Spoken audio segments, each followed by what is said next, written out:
Based information regarding health and wellness. On the show, we discuss topics like thyroid health, gut health, hormone optimization, and many others. Our show airs Saturdays at 10 a.m. and 2 p.m. and Sundays at 11 a.m. and 3 p.m. right here on News Talk STL.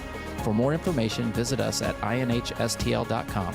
That's inhstl.com.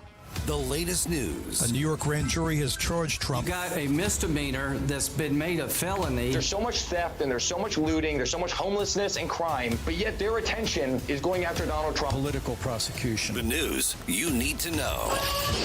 Shots fired, shots fired. 28-year-old woman shot and killed 6 people. I call on Congress again to pass my assault weapons ban. You are what I need to hear. Totally agree on that, and thanks for taking my call. 1019 and 94.1 News Talk STL. And journalist Alexandra Kushinova. Now, Benjamin Hall is detailing his ground-level view on the atrocities of war. Saved, a war reporter's mission to make it home. Order today at foxnewsbooks.com or wherever books are sold. This is News Talk STL at 1019, 94.1 and newstalkstl.com. Is the path to business prosperity to find your best clients? Bongino. In other words, people with big voices like News Talk STL, and then to kick them off the platform and attack them for barely stating an opinion? Weekdays at 11. You think that's an effective business model? On News Talk STL. Hey, Tony Colombo here for Gutter Pros. When Christine and I bought our new house, we knew the gutters were an issue, and after meeting the Gutter Pros team, we knew that they were right for us. Gutter Pros is your all-in-one gutter service team that offers a variety of affordable solutions, and they even offer free estimates, so there's no cost to you to find out if they are right for your home, just like they were for ours. If you're having a problem with your gutters, contact the Gutter Pros now, because with Gutter Pros, water goes where they tell it to. Call them at 314-656-7195 or visit gutterpros.com. Have you been floored? Not until you've gone to Michael's Flooring Outlet. They've been a locally owned and operated family business for more than 28 years. You want variety? Michael's has carpet, hardwood, laminate, ceramic tile, luxury vinyl, natural stone, and many other options. Save money and get quality at Michael's. Plus, your installation will be done right the first time when you hire the experts at Michael's. You can shop in store at one of their 3 convenient locations or shop from home. Check out everything that Michael's has to offer at igotfloored.com. To have a roof over your head, a nice roof over your head, is very important. That's Rick talking about his experience with Rhino Shield ceramic coating. We got Rhino Shield 18 years ago, and they're very cooperative on getting us the right paint. They were in and out and done in no time. Once it was finished, looked great. We were very happy with it. The main reason Rick called Rhino Shield is because it's backed by a 25-year transferable warranty. We've watched a lot of people get their house painted 3 or 4 times, and we haven't had to do any of it. I don't know about you guys, but I don't want to have to paint it every 5-7 years. Take a tip from Rick and put down the paintbrush and call Rhino Shield for your free evaluation. 877-25-RHINO. 877-25-RHINO. Or visit 877-25rhino.com. We got Rhino Shield 18 years ago. Financially makes sense, especially if it's going to last like this did. Still looks great. Call now. 877-25-RHINO or 877-25rhino.com. Don't paint, don't Rhino, go Rhino Shield. Never paint your house again. Rhino Shield. Whether at home or at work, you're mobile. So when you're mobile, stay mobile. Keep St. Louis's home for conservative talk with you wherever you go. Download the News Talk STL app in the App Store or at newstalkstl.com. Bill O'Reilly here, and I'm warming up. Stand by for the O'Reilly Update Morning Edition. But first, if you are a timeshare owner, you're probably upset that your yearly dues continue to increase. Lone Star Transfer guarantees the release of all liability to your timeshare in writing and done in a specific time frame. They're the only company you can trust, having helped more than 18,000 owners legally and permanently get out. So please call Lone Star Transfer 855-551-7066 or visit LoneStarTransfer.com. On this Friday, you can be sure Xi and Putin are having a blast watching the latest political fiasco in the USA. Both men are brutal dictators, of course, who sneer at dissent and due process. To them, the Trump legal circus is just another example of America's decline. In Russia and China, a person like Stormy Daniels would quickly disappear, along with anyone else who threatened those in power. In the USA, Miss Daniels is a celebrity who is now marketing T-shirts. Manhattan District Attorney Alvin Bragg could exist in a totalitarian situation because he is willing to bend justice for political reasons. Yes, Putin and Xi could put Mr. Bragg to good use. It is apparent that many world leaders sense a growing weakness, not only in American leadership, but also within the population. In Chicago, the folks just elected a new mayor who is softer on crime than Lori Lightfoot. I'm sure that prompted giggles in Beijing and Moscow, where violent crime is suppressed with greater violence. Step out of line, they'll come and take you away. So Americans need to wise up quickly. Our freedoms are in jeopardy from both inside and outside the country. We need collectively to stop the madness. Back after this. Hey, DirecTV viewers, Bill O'Reilly here, inviting you to watch the No Spin News on the First TV every night, 8 p.m. Eastern. The 2024 election coming up fast. Pundits parade from channel to channel, pushing nothing but speculation and their own partisan agenda. All that stops now with me, Bill O'Reilly, on the First TV. So please join me every night, 8 p.m. for the No Spin News on the First TV, DirecTV channel 347. Stand up for your country. That is the Morning O'Reilly Update. More analysis later on. From the Michaels Flooring Outlet Weather Center. Another chilly start in St. Louis with low temperatures dipping down near the freezing mark, which is why there's a frost advisory out in St. Charles County and Jefferson County. The high temperature today reaching about 62 degrees, a beautiful sunny day at times, but also cloudy at times. Chilly again tonight, lows near 40, mid-60s on Saturday, close to 70 with lots of sunshine for Easter Sunday. I'm KMOV First Alert meteorologist Kent Earhart. St. Louis's new choice for conservative talk. What citizen wouldn't want to make America great again? Live and local. And their leadership has been substandard. I think the word substandard is immensely polite. This is News Talk STL. For podcast articles and more, find us on newstalkstl.com. Having your first cup of coffee? Mike's on his third. This is Mike Ferguson in the morning on News Talk STL. I get it. Okay, this has been a weird week in news, and there's a lot to be upset about. Trust me, I get it. I'm frustrated as well. But having said that, sometimes it's okay to step back, look at the wins, look at the good thing, and celebrate that as well. I'm Mike Ferguson. Happy Friday. Thanks for making News Talk STL part of your day. And one of those wins came on Tuesday in the Francis Howell School District. Now, regardless of what school district you live in, this is a win, I think, for everybody because Francis Howell families, man, they did it right. They went in, looked for good candidates, put real campaign work in, and they are changing the direction of one of the uber leftist school districts in the region, if not the whole state. We had a chance to catch up with Francis Howell Family's president, Ken Gontars, on Thursday's program, and he just told us how he did it and what he hopes is accomplished with it and how they are willing to work with you no matter where you live to make sure that we can replicate that success in other parts of the News Talk STL listening area. Here's what Ken had to say. Man, you talked about a big win in one of the area school districts on Tuesday. Let me tell you something. What happened in the Francis Howell School District should be an encouragement to everybody else because there's a lot of people out there, Gabe, who say there's nothing we can do about it. The public education system is lost.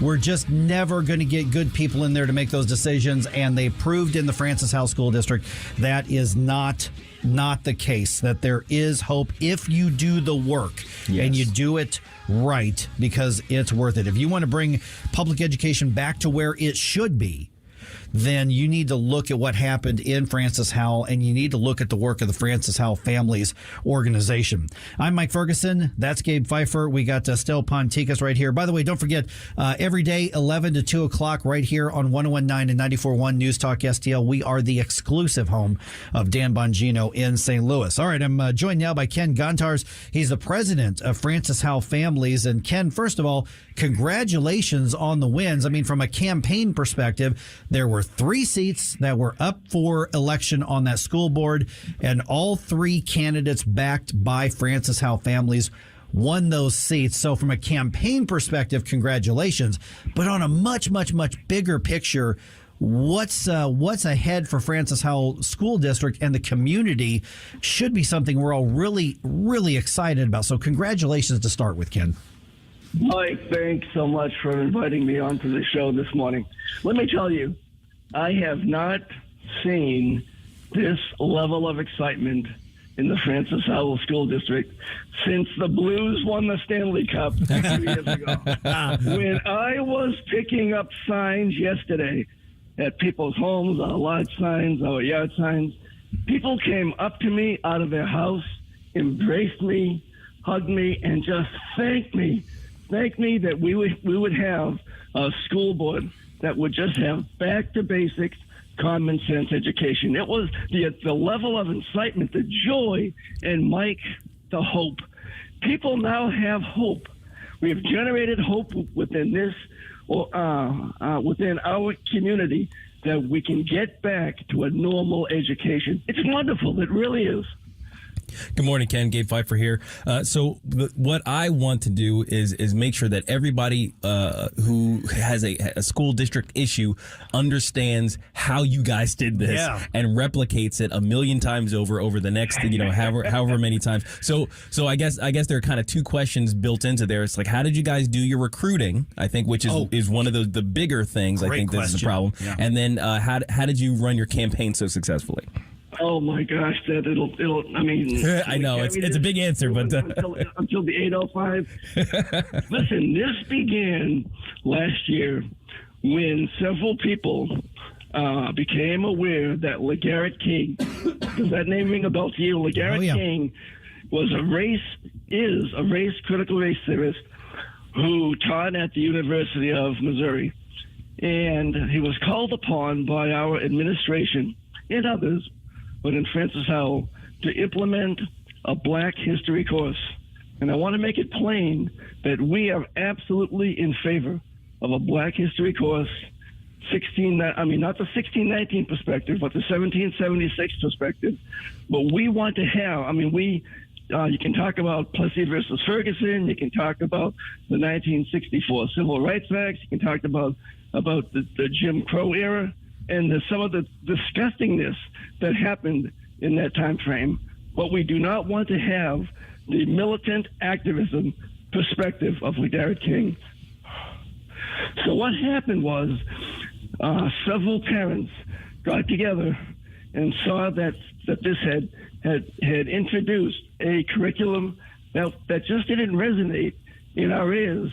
And you'd be surprised what a handful of people that have a perspective of Americana, if you will, can do. And we did it. We banded together. We formed an organization. We set up various committees within Francis Howell's organization, and we brought the bacon home. Ken, one of the things that I love about what's happened out there, and I'm going to piggyback off what Gabe just said as far as replicating this in other school districts, because this is the end result that we want to see, is that, yes, you've identified a problem. There is something that absolutely has to be opposed. But what you did is say, here are the solutions, and we're going to get involved in the solution. So there's definitely a lot of pressure on the candidates who won, but there should be, because these are really crucial decisions to be made. But talk for a minute about how you got involved and you were advocating as much as you were opposing. There are things that need to be opposed without a doubt, but you didn't go to war with the district. You got involved and became a part of the conversation, and people chose your part of the conversation over the establishment and over all the bad stuff part of the conversation. Yeah, Mike, as part of Francis Howell families. We identified key sectors of what we had to do to get the message out, to identify people, and to invite them into the conversations. Last year, in the school board race, we had 8 people. We were able to identify 8 people that we could vet and that were interested, that wanted to drive and make an impact in the Francis Howell School District, that would oppose the craziness that was going on, right? And then this year, we had 16 candidates that we vetted, went through, that these 16 candidates came before our organization. They presented their case. And if you think that we've got 3 great candidates this year, we'll have even more candidates next year. Did you guys have any sister or brother organizations that you paired with during this whole thing, or were you kind of on your own? We contacted South Lake, Texas, and we saw that they had success overthrowing the school board and the mayorship at that time. We asked them, what did they do? What was the organization like? And we fostered our organization similar to theirs. Ken, this is Stal Pontica. Speaking of South Lake, oddly enough, I saw 2 vans yesterday driving home in the afternoon that were the school band's vans from South Lake driving on 44, oddly enough. But that's just a little side note there. So what is the next step for you guys? What are you looking forward to doing next? Well, let me tell you, there was a big announcement yesterday. I don't know if you saw it or not, but the state auditor had put out on their website that they will be auditing the Francis Howell School District. We had a situation that the administration had asked us for a lot of money, $244 million. And part of that $244 million was to build the new Francis Howell North High School. That school was supposed to cost us $86 million. You know what it wound up costing us? I know $164 million, almost twice the amount. Oh my God! We could have built another high school, maybe a couple of other middle schools. But when you overrun the budget by $79 million and blame it on COVID, it doesn't wash. Yeah, we're visiting with Ken Guntars, who is the president of Francis Howell Families. I've just got a minute or two left here, Ken. But I guess the next question is, okay, once Jane and once Mark and once they're sworn in here in the next week or so, now the pressure's on for them to follow through, and they're the ones that have to do it. You helped get them elected, but now Francis Howell, I guess the district administration, they're on notice that there are now some new perspectives on that board. So what do we want to see as far as the academics and as far as the administration goes? We go back to that question over indoctrination versus education, but at this point, you're in a position to influence a change back in the right direction, possibly rebuild trust in public education. What are some of the next concrete steps you want to see happen in the district? Which is so critical, so crucial. You've seen that we had a slip in our test scores. Mm-hmm. We want to develop the policies, the curriculums, and identify them, work with our teachers, work with the administration, that we get up those test scores. And you see every day what we're exposed to in the media. This has permeated itself right into the Francis Howell School District. We want to have back to basics, common sense education. That's the way to do it. All right, another quick one, Gabe. Well, just if there are people out there who are wanting to replicate your success, how do they get in contact with you? Contact francishowellfamilies.org. Reach out to us. We've been working with the Wentzville School District, with the St. Charles School District, with the Fort Zumwalt School District. Call us. We'll step you through what we have done at the Francis Howell School District with francishowellfamilies.org. Talk to us. Hey, Ken, thanks so much for being on the show. Really appreciate it. And once again, congratulations. That was just a great, great encouraging turnout on there. All right. It really is. Thank you.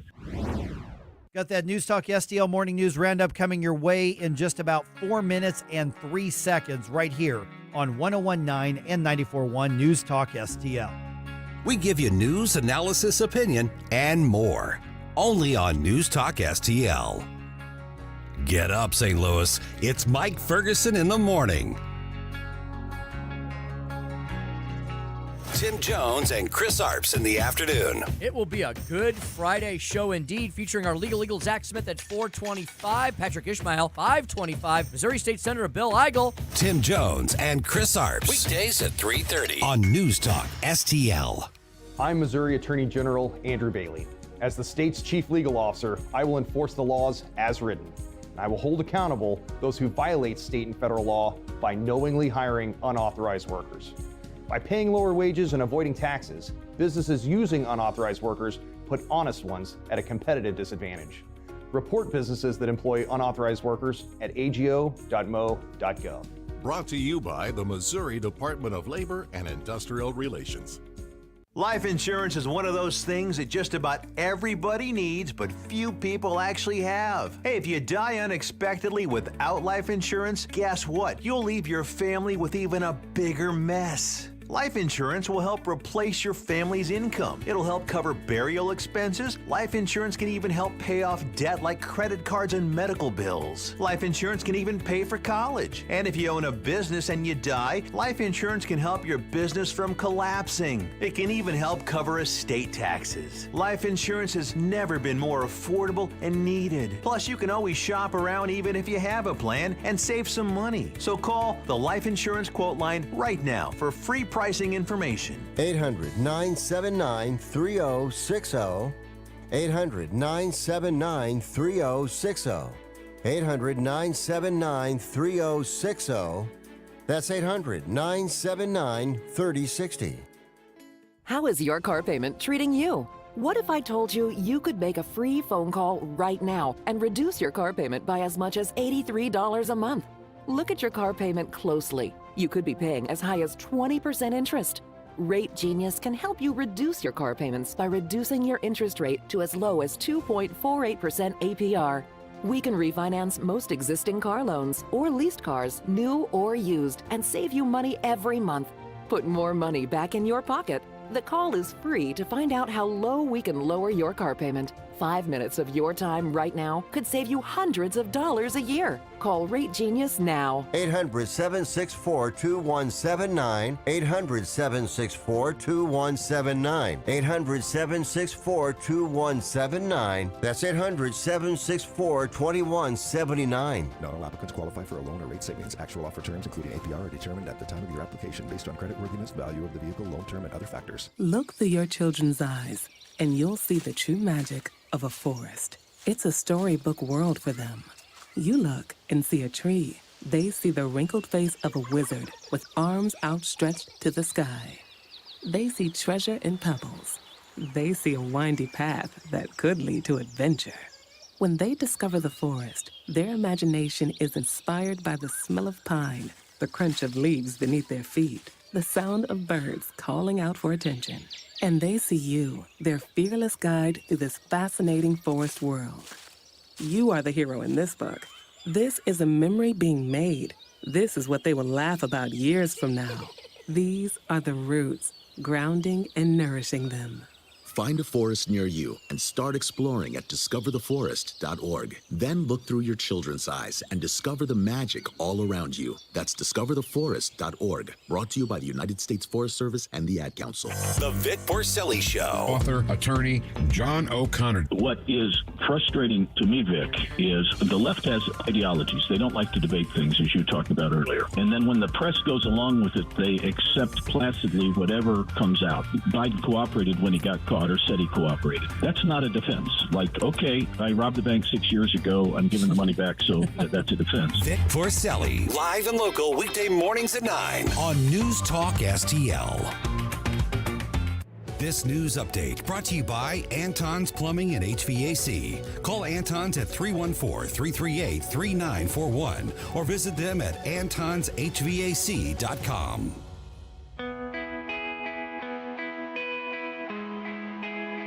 Hey everybody, it's Paul Kurtman. Make sure you join me every Saturday from 12 to 1 here on News Talk STL for the Paul Kurtman Show. But right now, let's get back to Mike Ferguson in the morning. Well, Kimberly Gardner's office does it again. Another murder case is in doubt now because of her office's failures. Second verse, same as the first. Yes, indeed. The 50th list keeps getting longer. 50th verse, same as the first. That's really how it goes. This one's really egregious, too. All right, and another state gets right what Missouri is about to get wrong when it comes to protecting children. And the Blues welcome back a familiar face for the night and then beat him on the ice. Very odd seeing number 91 with a different jersey on. Yeah, that was. You sent me that picture. Were you at the game last night? I was not. Somebody sent it to you? A friend of mine. Yeah, you sent me that picture. I'm like, man, that's weird. Yeah. Tarasenko, but not in a Blues jersey. Jeez. All right, it is 5:50. I'm Mike Ferguson. That is Stel Ponticus. Okay, according to the Biden administration, the Afghanistan withdrawal debacle wasn't their fault, Stel.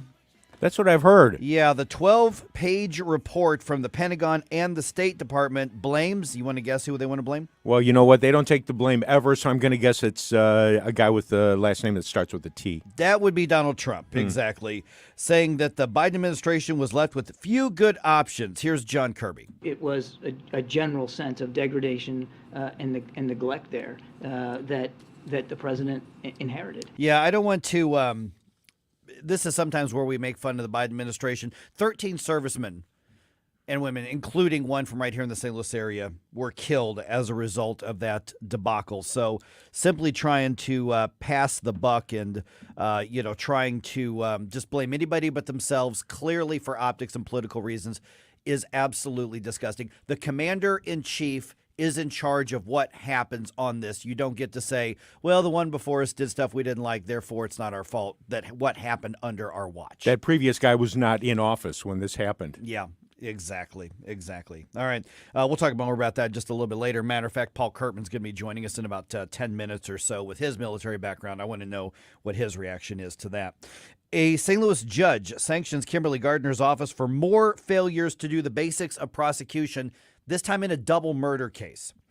The defense attorneys in the double murder case say Gardner's office failed to turn over evidence that includes DNA reports and the recording of a 911 call. Whoa. Yeah. And also a list of witnesses that they plan to call that the defense attorney is saying, you didn't tell us. There's a pattern with this. I mean, and you may say, well, hey, he's representing a accused murderer, so, let's go get him. Listen, you can't have a fair trial, and you run a much better chance of that suspected murderer, if they are guilty, of being free when you don't abide by the basic ethics and rules. There are laws to follow, and she doesn't seem to follow them. Right, and the defense is entitled to that evidence. And this is, once again, a pattern that we see. So the circuit attorney's office, and we're going to go into more detail a little bit later on, the circuit attorney's office dismissed and then refiled the case and then put out a statement blaming the police. Of course. Jeez, unbelievable. All right, let's talk about some politics here. You know what? He hasn't actually announced anything, as we know, the most famous non-announcement of anything, but Governor Ron DeSantis really sounding like a candidate. He was in Michigan on yesterday. That was his first appearance this year in a Democratic supermajority state. I mean, he stopped in New York and he stopped in Illinois for some other things, but the first time he was in Gretchen Whitmer's territory, and he was speaking at a Republican spring breakfast in Midland. DeSantis was talking about the successes they've had in Florida. We in Florida really served as the promised land for so many people who were frustrated with the problems of left-wing government. And why not? Look at the results. Florida's the #1 fastest growing state in America. No, that's true. So he's really picking up his out-of-state speaking schedule. I'm sure he's got no shortage of invites. That's looking and sounding like a candidate, even though there's no announcement right now. And dare I say, it seems like he's doing more than Ronna McDaniel and the other folks at the RNC are doing to try and get folks out to vote. Yes, without a doubt, he's doing a lot more than Ronna McDaniel. No question about that. And that's also one of the other things, if we have time when we talk to Paul here in a little bit, is I'd love to get his take on, obviously there's criminal charges against Donald Trump. We don't have to rehash all that. But the effect on the other candidates and on the race in general, because you can look and say, okay, the case has merit, the case doesn't have merit. Okay, it's going to be December before another hearing, but that's going to be the giant presence through the entire room, and that is going to have a massive effect on the election. So I'm curious as to get Paul's take on that. I mean, Paul's been a statewide candidate for office and obviously elected to the state legislature. So it's going to be a pretty fascinating conversation. And if you got some thoughts on it, let's talk 314-912-1019. St. Louis chapter of the NAACP, and this is not the first time they brought up this objection, say now that they are working with the U.S. Justice Department to get St. Louis police, talking city and county, to stop car chases when suspects make a run for it. And what happened was another chase happened this week that ended with a suspect crashing into another car and killing someone. And this has become one of the priorities of the NAACP is stopping car chases, or at least as many of them as possible. I've got mixed thoughts on it, but I definitely do not want an absolute green light message sent to criminals that all you got to do is speed off and then their cops are going to give up. There's got to be a middle ground somewhere, but the NAACP seems to want to stop most, if not all, car chases. And green light is the good way to describe it. Yeah. Yeah, you're giving a green light to the criminals. Right, exactly. But innocent people do get hurt. Yes. I do understand that. So I've got mixed feelings on this one. We can get into it just a little bit later. All right. Now, we've heard this one before. Okay, here's a headline we've heard before. Vladimir Tarasenko scores at the Enterprise Center. That happened. Yeah, but unfortunately, he scored against the Blues as his new team was in town, the New York Rangers. Still, the Blues beat the Rangers in overtime. Final score there was 3-2. There are, 2 games left, I think, in the season. I think it's 2 games left. 3 games left. 3 games left. Okay. So 3 games left in the season. And the Cardinals, by the way, start their first road trip of the season tonight. Their only real competition in the NL Central, the Brewers. Division-leading Brewers. Yeah, yep, at the moment. I still think the Cardinals are going to win the division, but the Brewers are the only other, frankly, really solid team in the division this year. First pitch is at 7:10. All right, our good friend and resident freedom fighter, Paul Kurtman, going to be with us at 6:05 right here on 101.9 and 94.1 News Talk STL. Hi, I'm Jen Wallner. And I'm Rodney Wallner with the Wallner Home Selling Team at Berkshire Hathaway. Hey, Rodney, how do you sell your home for top dollar? That's easy. Call the Wallner Home Selling Team at 314-810-SOLD. What if I want a flexible commission rate? Call the Wallner Home Selling Team at 314-810-SOLD. When's the best time to sell your home? Right now. Call the Wallner Home Selling Team at 314-810-SOLD. For all your real estate needs, call the Wallner Home Selling Team at 314-810-SOLD. That's 314-810-SOLD. Do you own an annuity, either fixed rate, indexed, or variable? Are you paying high fees and getting low returns? If so, Annuity General would like you to have this free book to learn the pitfalls and mistakes of buying an annuity. The Annuity Do's and Don'ts for Baby Boomers contains the little-known truths about annuities, like how to help reduce your fees and increase retirement income. And it's free. That's right, free. As a bonus, we'll also throw in a free annuity rate report just for calling. We researched over 1,000 annuities and summarized rates and benefits from financially strong insurers. You get Annuity Do's and Don'ts for Baby Boomers and the Annuity Rate Report, both absolutely free for calling Annuity General today. Hurry, supplies are limited. Call now.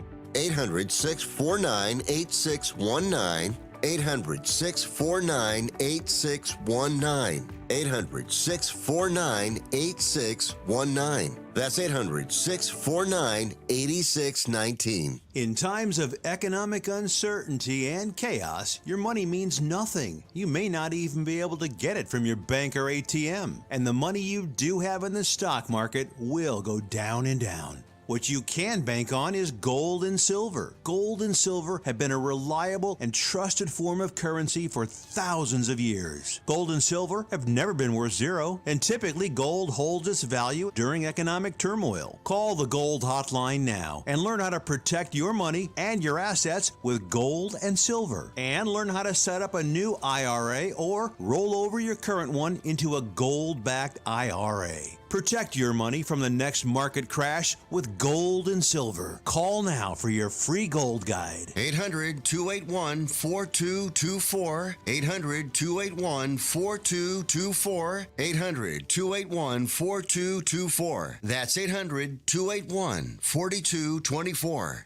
Not completing high school is more of a social thing than it was an academic thing. Even though all these years have passed, I still had that longing to have my diploma. At age 30, Carissa finished her high school diploma. If you're even considering getting your high school diploma, you can do it. No one gets a diploma alone. If you're thinking of finishing your high school diploma, you have help. Find free adult education classes near you at finishyourdiploma.org. That's finishyourdiploma.org. Brought to you by the Dollar General Literacy Foundation and the Ad Council. KLGY HD3 Clayton, K270BW Bellefonte, KNBS Bowling Green. This is News Talk STL at 1019, 94.1, and always streaming at newstalkstl.com. News this hour from townhall.com. I'm Rich Thomason. 2 of the 3 Democrats involved in a raucous pro-gun control rally at the Tennessee state capitol last week have been expelled, given the boot by the Republican-led Tennessee House. The votes came after the 3 representatives took to the House floor during a protest against recent gun violence in Tennessee. The trio appeared on the floor with protesters, those protesters briefly stopping Thursday's session. Lawmakers conceding they didn't follow decorum by walking on the floor and speaking without being formally recognized. Correspondent Ken Lorman says GOP leaders defend the expulsions as necessary to show that any disruption of House business cannot and will not be tolerated. Israeli authorities say it was a Palestinian gunman who opened fire today near an Israeli settlement on the West Bank, killing 2 young women and wounding a 3rd person. This comes as Palestinians fire rockets into Israel, and Israel's military responds with airstrikes on South Lebanon. In the words of Prime Minister Netanyahu, we will strike our enemies and they will pay the price for any act of aggression. How is the job market doing? We'll find out later this morning when the government checks in with last month's employment report. Economists surveyed by the data firm FactSet believe that employers added 240,000 jobs in March. That would be down from 504,000 jobs in January and 311,000 in February. But the 240,000 figure would still be too much for the Fed, which might conclude that the pace of hiring is still putting upward pressure on wages and prices, and that more interest rate hikes are necessary. Donna Warder, Washington. And Wall Street will have a long weekend to digest the jobs report. The stock market closed today in observance of Good Friday. More on these stories at townhall.com. Relief factor, pain relief that's natural, pain relief that works, and pain relief that attacks the source of the pain. That's the experience of tens of thousands of Americans who are taking Relief Factor right now. See their incredible video endorsements at relieffactor.com and then order your 3-week quick starter pack for just $19.95. That's less than $1 a day. Find out if it can work for you like it works for me by ordering your 3-week quick starter pack today. Relieffactor.com, relieffactor.com. Be the next success story. My brother-in-law died suddenly, and now my sister and her kids have to sell their home. I knew we could not put off getting life insurance. An agent offered us a 10-year, $500,000 policy for nearly $40 a month. SelectQuote found us identical coverage for only $18 a month. Call SelectQuote at 1-800-940-6161 or go to SelectQuote.com now. That's 1-800-940-6161. Full details on example policies at SelectQuote.com/commercials. From the Michaels Flooring Outlet Weather Center. Another chilly start in St. Louis with low temperatures dipping down near the freezing mark, which is why there's a frost advisory out in St. Charles County and Jefferson County. The high temperature today reaching about 62 degrees, a beautiful sunny day at times, but also cloudy at times.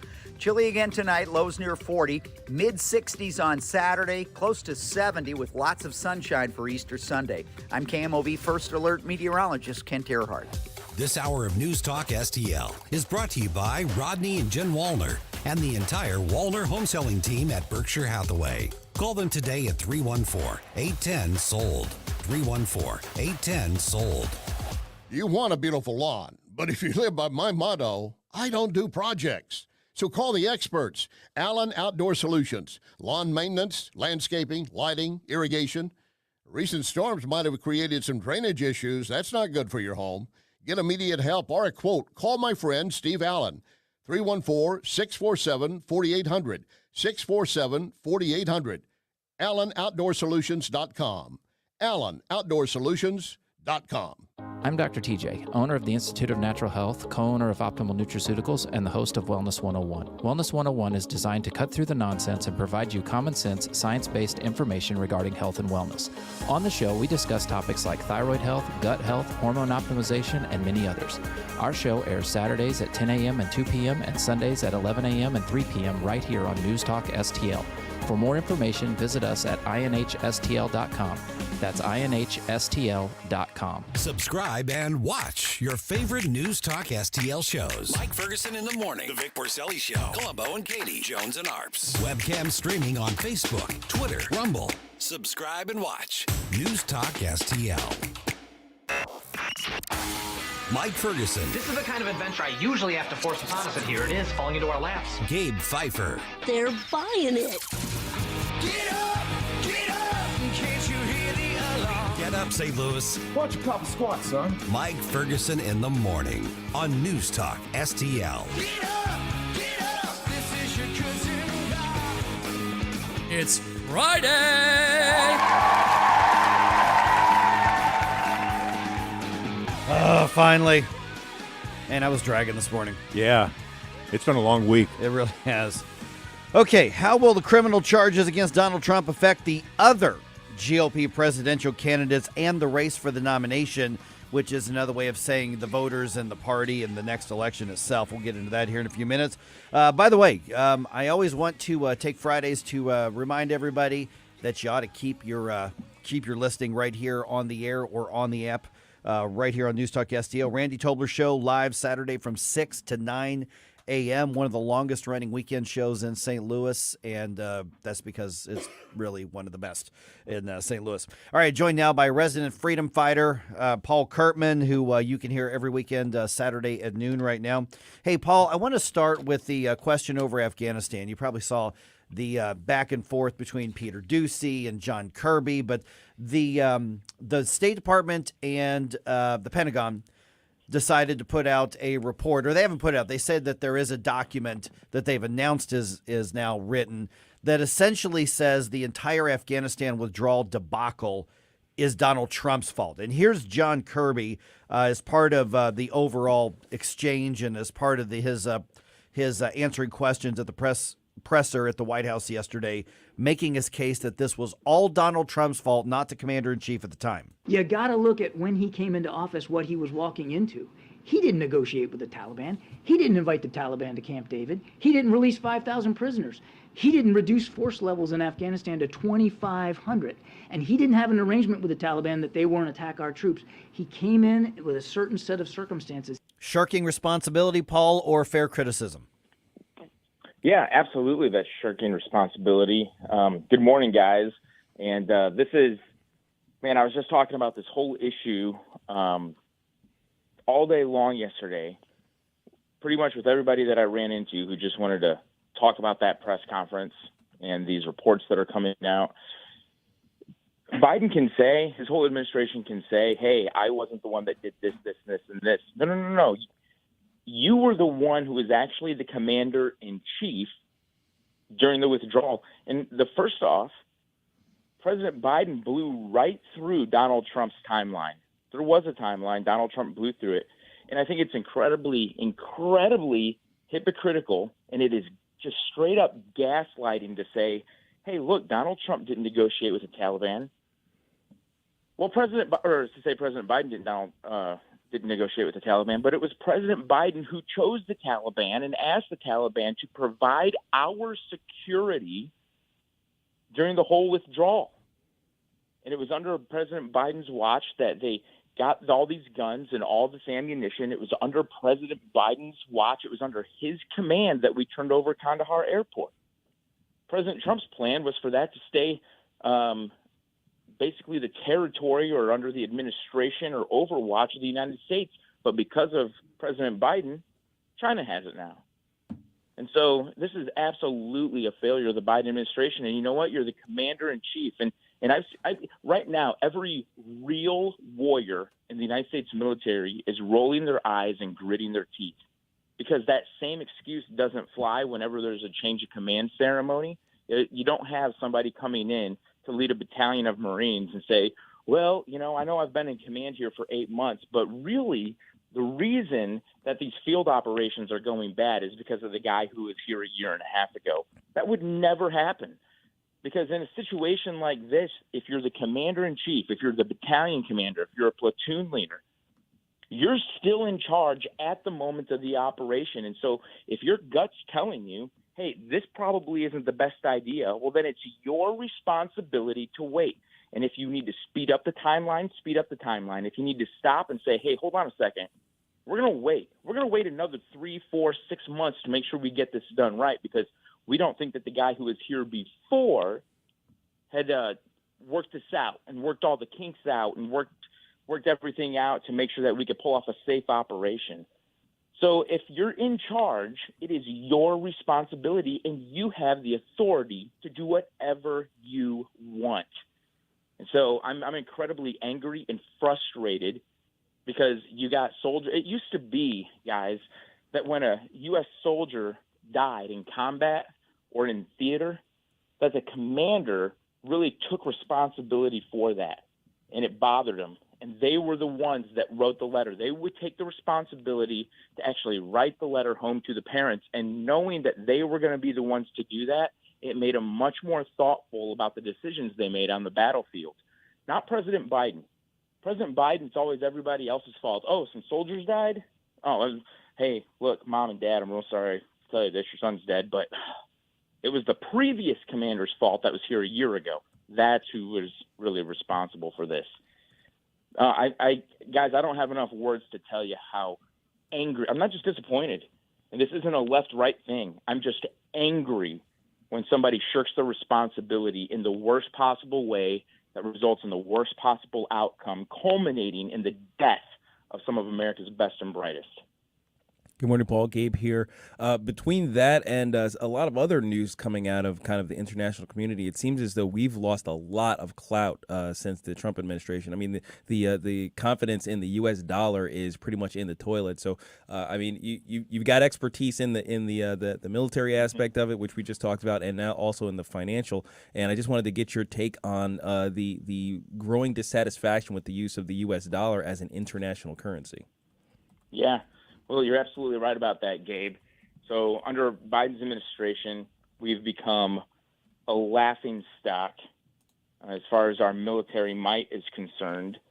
But then when the U.S. dollar is concerned, right now, global trade, when you look at global trade of oil, for example, it's all tied to the U.S. dollar. Like whenever they trade oil, they trade it on the U.S. dollar.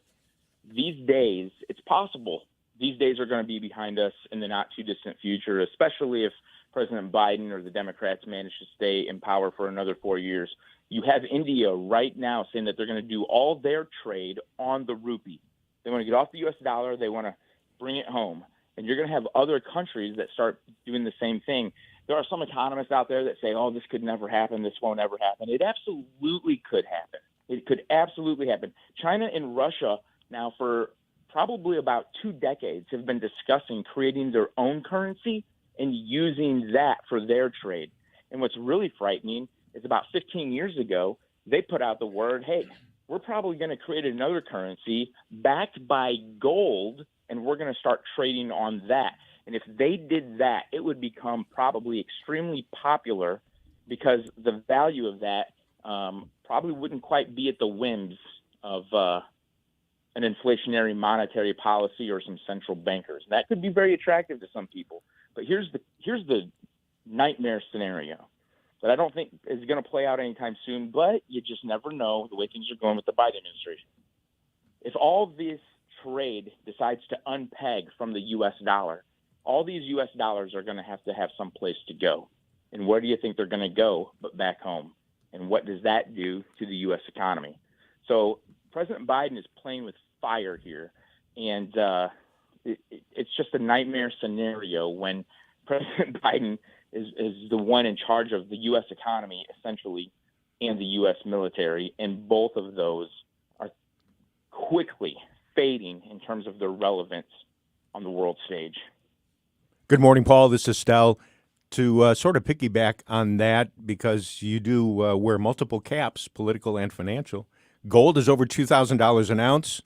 Oil's at over $85 a barrel.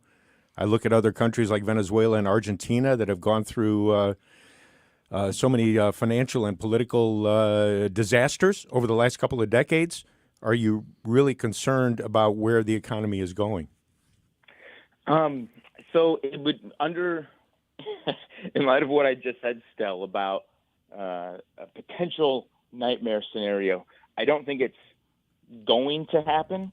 Now, I could be wrong. I've been wrong about things before. And one of the reasons I say it's probably not going to happen is because in the United States, as much as we've seen bailouts and as much as we've seen the government intervention in our economy, we still have an incredibly strong market economy.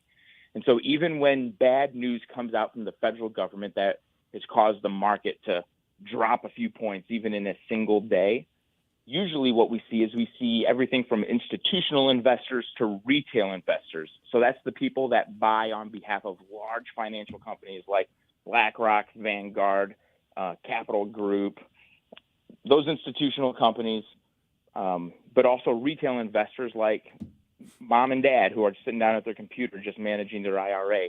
We have seen them rush into the market and pull it back up 3 or 4 points in a single day in the same week that we've had such bad news like 9% rate of inflation, 40-year high rates of inflation. So I don't think it's going to happen only because right now the market economy is still manages to be stronger than government headlines, if that's a good way that I can put it. So I feel really good because we have such a strong market economy in the U.S. It doesn't always seem like that, especially when you're so freedom-minded like we are, and then you see the government get involved. But relatively speaking, on the world stage, this market in the U.S. is still a pretty strong market where the people are in charge. All right, we're a little heavy here, Paul, but real quick, I wanted to ask you about this. We don't need to rehash all the criminal charges against Donald Trump. I think that's been done pretty much ad nauseum through the week. But this is going to dominate the headlines. What about the effect on the other candidates or on the GOP race for the nomination in general? What kind of effect could this have on this? I mean, other than maybe chaos. Well, I tell you what, I think it's going to pull all the candidates in the race closer to being Donald Trump-like, because first off, they all know that this DA in Manhattan is just a bad guy. He's just corrupt. And they also know that the majority of Americans who can see the corruption, or maybe were part of the MAGA movement or are Republicans in general, they know that they can see it too. And so I think we're going to see candidates getting closer to Donald Trump. They're going to be defending him in this whole situation. And I tell you, it's going to be interesting to watch because very rarely do you see a whole bunch of candidates coming to the aid of their own opposition. But on this issue, I think that's what we're going to see. I think that's what we're going to see from Ron DeSantis, Vivek Ramaswamy, and all these other people that are jumping in the race. Even Nikki Haley, I think they're going to have to come out and defend Donald Trump on this issue. All right, what's real quick, what's the Cliff Notes version of what's coming up on the Paul Kurtman Show this week? Oh, yeah, we're breaking down a little bit of these woke headlines with Anheuser-Busch, and, are they turning off their complete customer base by what they're doing, by identifying with the transgender movement and putting it all over their cans? I think they are. But we're going to unpack some of that a little bit tomorrow, me and Ken Williams. All right, Paul, appreciate you being on the show.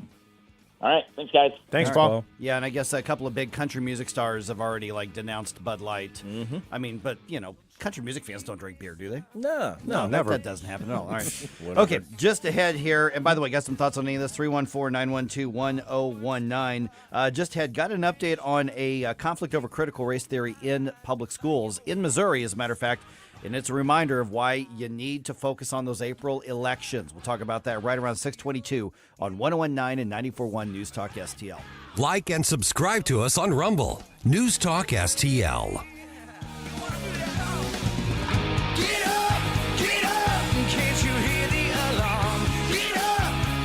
Get up.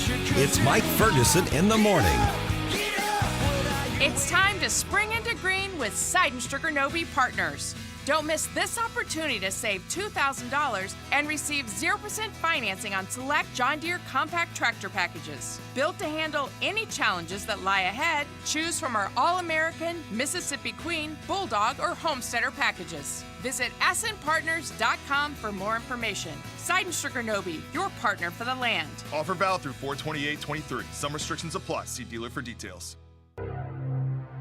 Report cards are a good way to show how well your kids are doing in class and where they might need improvement. We at the Show Me Institute believe schools should get grades too, so parents can see how their child's school compares to others. That's why we came up with the Missouri School Rankings Project. Click on the website moschoolrankings.org and it's all there. Rankings and letter grades for all the schools in Missouri.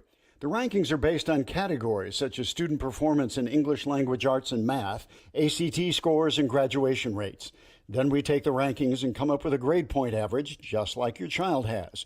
Each school and district has a grade, and the website is easy to use. And now we've added spending data for every district, so parents, taxpayers, and policymakers can see where the money is going. Don't you want to know how your child's school stacks up? Learn more at showmeinstitute.org. The Show Me Minute has been brought to you by Show Me Institute and Show Me Opportunity. I'm Susie Moore, and this is More to the Point. We still don't know 100% for sure if Joe Biden is going to run for re-election in 2024. He says he plans to, but Joe says a lot of things he doesn't mean, and a lot of things he does mean that are nevertheless complete horse hockey. One of the benefits to his dawdling, from his perspective, may be that it's keeping serious candidates at bay. The Gavin Newsoms and J.B. Pritzkers don't want to buck the party in its titular head. They'll want that machine fully behind them when their time comes. But that doesn't leave the field totally clear for the big guy. 2020 candidate and self-help guru Marianne Williamson has already declared she's back in the ring to take another swing. And now, taking a page from his Uncle Teddy's playbook, Robert Francis Kennedy Jr. has declared he will also be challenging the incumbent president. Given Kennedy's anti-vax advocacy, he's become persona non grata in many left-leaning circles. But unlike Williamson and another Robert Francis who made a play for the crown in 2020, failing miserably, this one may not be as easily written off as just a vanity candidate. The Kennedy allure still lingers, at least for older Dems, and RFK Jr. knows his way around the political world. Then, too, many once thought Donald Trump a mere vanity candidate, and he surprised us all. Susie Moore is Deputy Managing Editor for RedState.com. For more to the point and everything Susie Moore, log on to RedState.com. Follow Susie on Twitter at SmoozyQ and keep listening to 1019 and 94.1 News Talk STL. This hour of Mike Ferguson in the Morning is brought to you by Stifel. Request a portfolio review from your Stifel financial advisor at Stifel.com. That's STIFEL.com.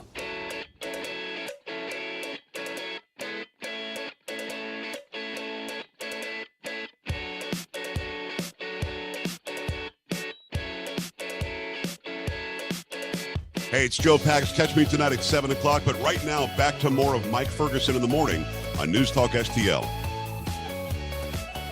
Okay, I want to see the success that happened this week in the Francis House School Board elections replicated in other districts next year. Yes. Because I know that Gabe and Stell, nobody's really talking about next year, April. But remember, the next sets of elections that are coming are April, before we get to the primaries and before we get to the general election of 2024, which is why I think we don't take our eye off the ball. And if you want to also know why we should be keeping our eye on the ball, look at what happened in Francis Howell, go to the News Talk STL podcast and listen to that conversation we had with Ken from the Francis Howell Families Organization, because that tells you why it's so important.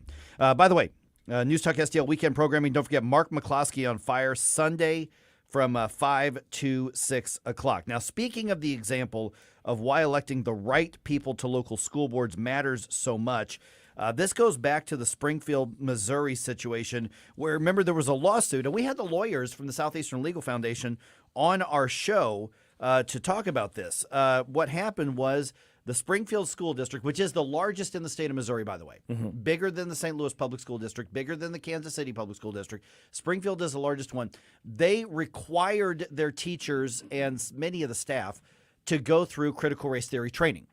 I mean, they just did. It was leaked. We know what happened. Southeastern Legal Foundation represented a couple of the teachers who sued, saying, you don't have a right to make me go through this ideological training. Right. Well, those teachers lost. Wow, really? Yeah, and they've been ordered to pay back 6 figures of legal fees to the district. Now, they're still employed at the district, but the judge said, nah, this is your political viewpoint. You tried to drag the school district into politics. Therefore, you have to reimburse the school district for a lot of money. Oh, wow. Over $300,000 in legal fees. Oh, my gosh. Now, we talked to the lawyers on this show about this case, and what they did is they had the oppression matrix, and they had all of these just indoctrination that what they were doing was instructing the teachers, here is how you implement critical race theory in the Springfield public schools. Right.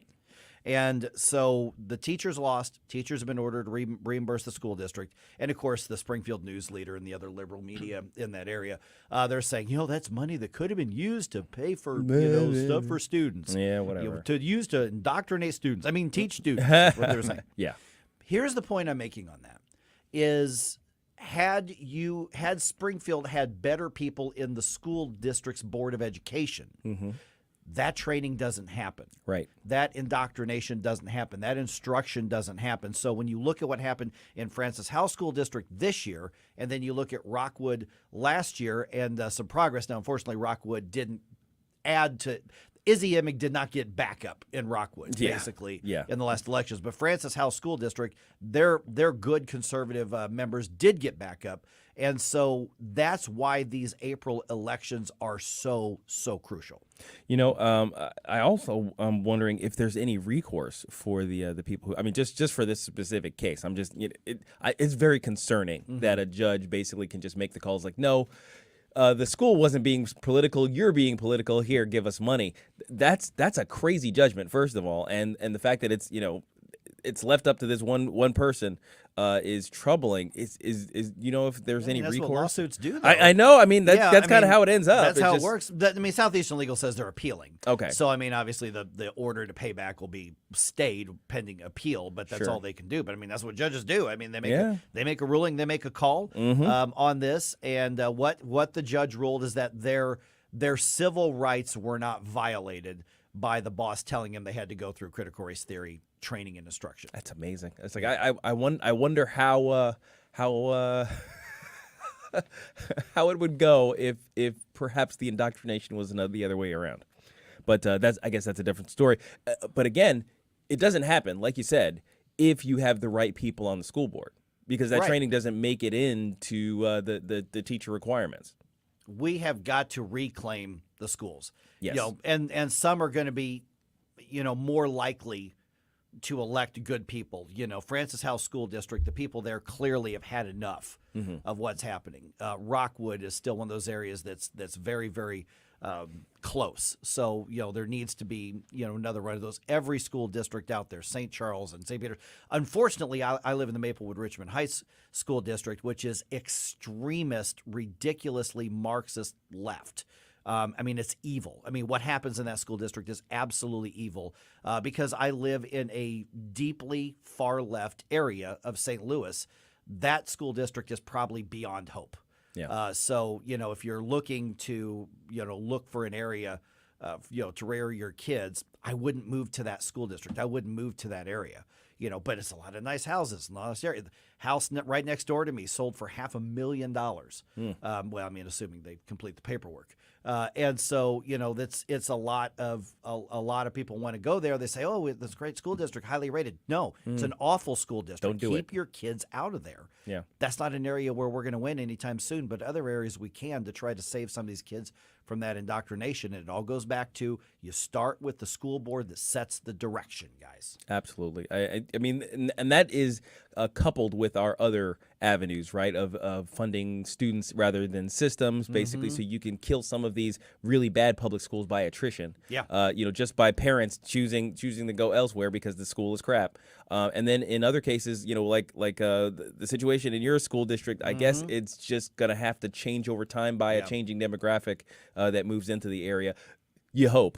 But otherwise, let it die by self-immolation if need be, right? Yeah, the Maplewood Richmond Heights, MRH as they call it, that school district is one of the reasons. That's a prime example still of why school choice must happen and must be robust. And I think you could probably toss in the Webster Groves School District next to you. Absolutely, yep, without question. Very, very similar. The only difference is that's more the limousine liberals, whereas Hmm. MRH are the hippie liberals. Okay. So they end up in the same places. They just wouldn't actually hang out with each other. They go to different restaurants. Let's put it that way. Different vehicles. Yes, too. very different vehicles. One's got a lot of bumper stickers on it. Mhm. Yeah, That's yeah. the way it happens. Actually, drive around Maplewood, you'll see cars covered in bumper stickers. Wow. Quite a bit. All right, another quick, just a real quick note here. This is kind of interesting. In North St. Louis, in North City, city of St. Louis bringing in 50 additional tiny homes, and this is for people who are willing to transition out of homelessness. So 50 tiny homes with electric hookups. It's going to happen in that old RV park, which is up on North Jefferson and North 23rd. Oh yeah, Yeah, that's what's going to happen. They're converting that to a tiny home community. Oh, okay. Yeah, Interesting. And so this is COVID money because this obviously clearly has something to do with COVID. Right. Don't know Yeah, of how, course. But, Of course. but anyway, so this is what they're doing with it, and they're going to have things like 12-step meetings and all of that sort of thing. But the idea. According to Magdala House, which is the nonprofit that's going to be staffing the program, they're looking and they're working with people who are transitioning into self-sufficiency, and one of the ways to do that is to have them in a permanent home. Now, it's not designed for them to permanently live in these tiny homes, but it's the idea is they move here, they have a home, they have some stability, and then they have all these resources and programs, and then the idea is they get on their own 2 feet and move on to be self-sufficient. And then somebody else transitional moves, phase. transition out. Yeah, it's a transitional phase. That's cool. So, yeah, so the 50 new homes and a new office building are going to be paid for. It's going to cost about $1 million, but that's American Rescue Plan money, and eventually they're going to have about 100 tiny homes out there as well. So that's a much more solid approach to dealing with the homeless issue by dealing with, first of all, people who are willing to get help and want to get the help, offering the help, partnering with a nonprofit. That's a much smarter way to do that than what we've seen in so many other cases. But then again, we bash the St. Louis city government a lot. They don't really have a lot of good choices when it comes to dealing with the homeless issue because of the way the homeless affect other people. So this type of thing, although the American Rescue Plan was a stupid bill and a waste of billions of dollars, trillions of dollars, at least on something like this, it might end up being something that helps somebody if it's run well. Every once in a while, the government stumbles into something that might work, sort of. Right. Well, and like a squirrel. Yes. Yeah. But the only reason this might work is because they're letting a nonprofit staff it and run it. Right, and that's actually that's the model of what I think things should be like. If we want the government to do any sort of funding that is charitable, then it shouldn't be running it. It should just be the deep pockets. Yep. Okay, just ahead here, another couple of states sign bills into law that ban the mutilation of children. One state kind of falling short like Missouri's about to. Another state gets it right a lot more. I'll tell you the difference between those. Compare them to what's happening here in the News Talk STL area. Love to get your thoughts on it as well. 314-912-1019. This is 1019 and 94.1 News Talk STL. Watch us on our live stream using Rumble, Facebook, and Twitter. In a few weeks, I will get time. Get up, St. Louis. It's Mike Ferguson in the morning. I can take it if it's what From the Michaels Flooring Outlet Weather Center. Another chilly start in St. Louis with low temperatures dipping down near the freezing mark, which is why there's a frost advisory out in St. Charles County and Jefferson County. The high temperature today reaching about 62 degrees, a beautiful sunny day at times, but also cloudy at times. Chilly again tonight, lows near 40, mid-60s on Saturday, close to 70 with lots of sunshine for Easter Sunday. I'm KMOV First Alert meteorologist Kent Earhart. This is Rob with St. Louis Bathroom Renovation, and we'd like to let you know you don't have to maintain the grout in your home anymore. The grout on the floor or in your shower or bath area. How would you like zero grout in your bathroom? At St. Louis Bathroom Renovation, we focus on grout-free options for your bathroom. If you hate cleaning grout, St. Louis Bathroom Renovation, 314-477-6476. 314-477-6476. Give us a call.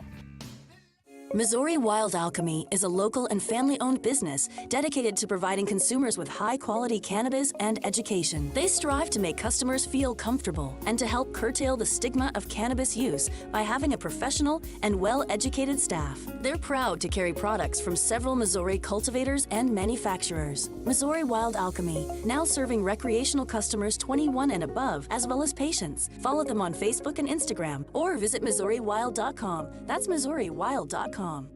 Hey, Colombo here for the great team at All Solutions Pest Control. We've been using pest control services at our home for years, and the results we've had with All Solutions are second to none. So if you're experiencing a pest problem, or more importantly, want to prevent a problem, All Solutions Pest Control are the ones to call. Right now, you can take advantage of their incredible $67 introductory offer. Learn more and contact them now at allsolutionspestcontrol.com. If a pest-free home is your goal, call All Solutions Pest Control. Larry Connors, USA. And I'm against it. I'll fight it every step of the way, and so should you. And the parents who send their kids to this private school, we need to have a come to Jesus meeting. Larry Connors, weeknights at 6 on News Talk STL. Hi, it's Dan Bongino here, and I'm proud to be on News Talk STL every weekday from 11 to 2. Right now, you're listening to Mike Ferguson in the morning.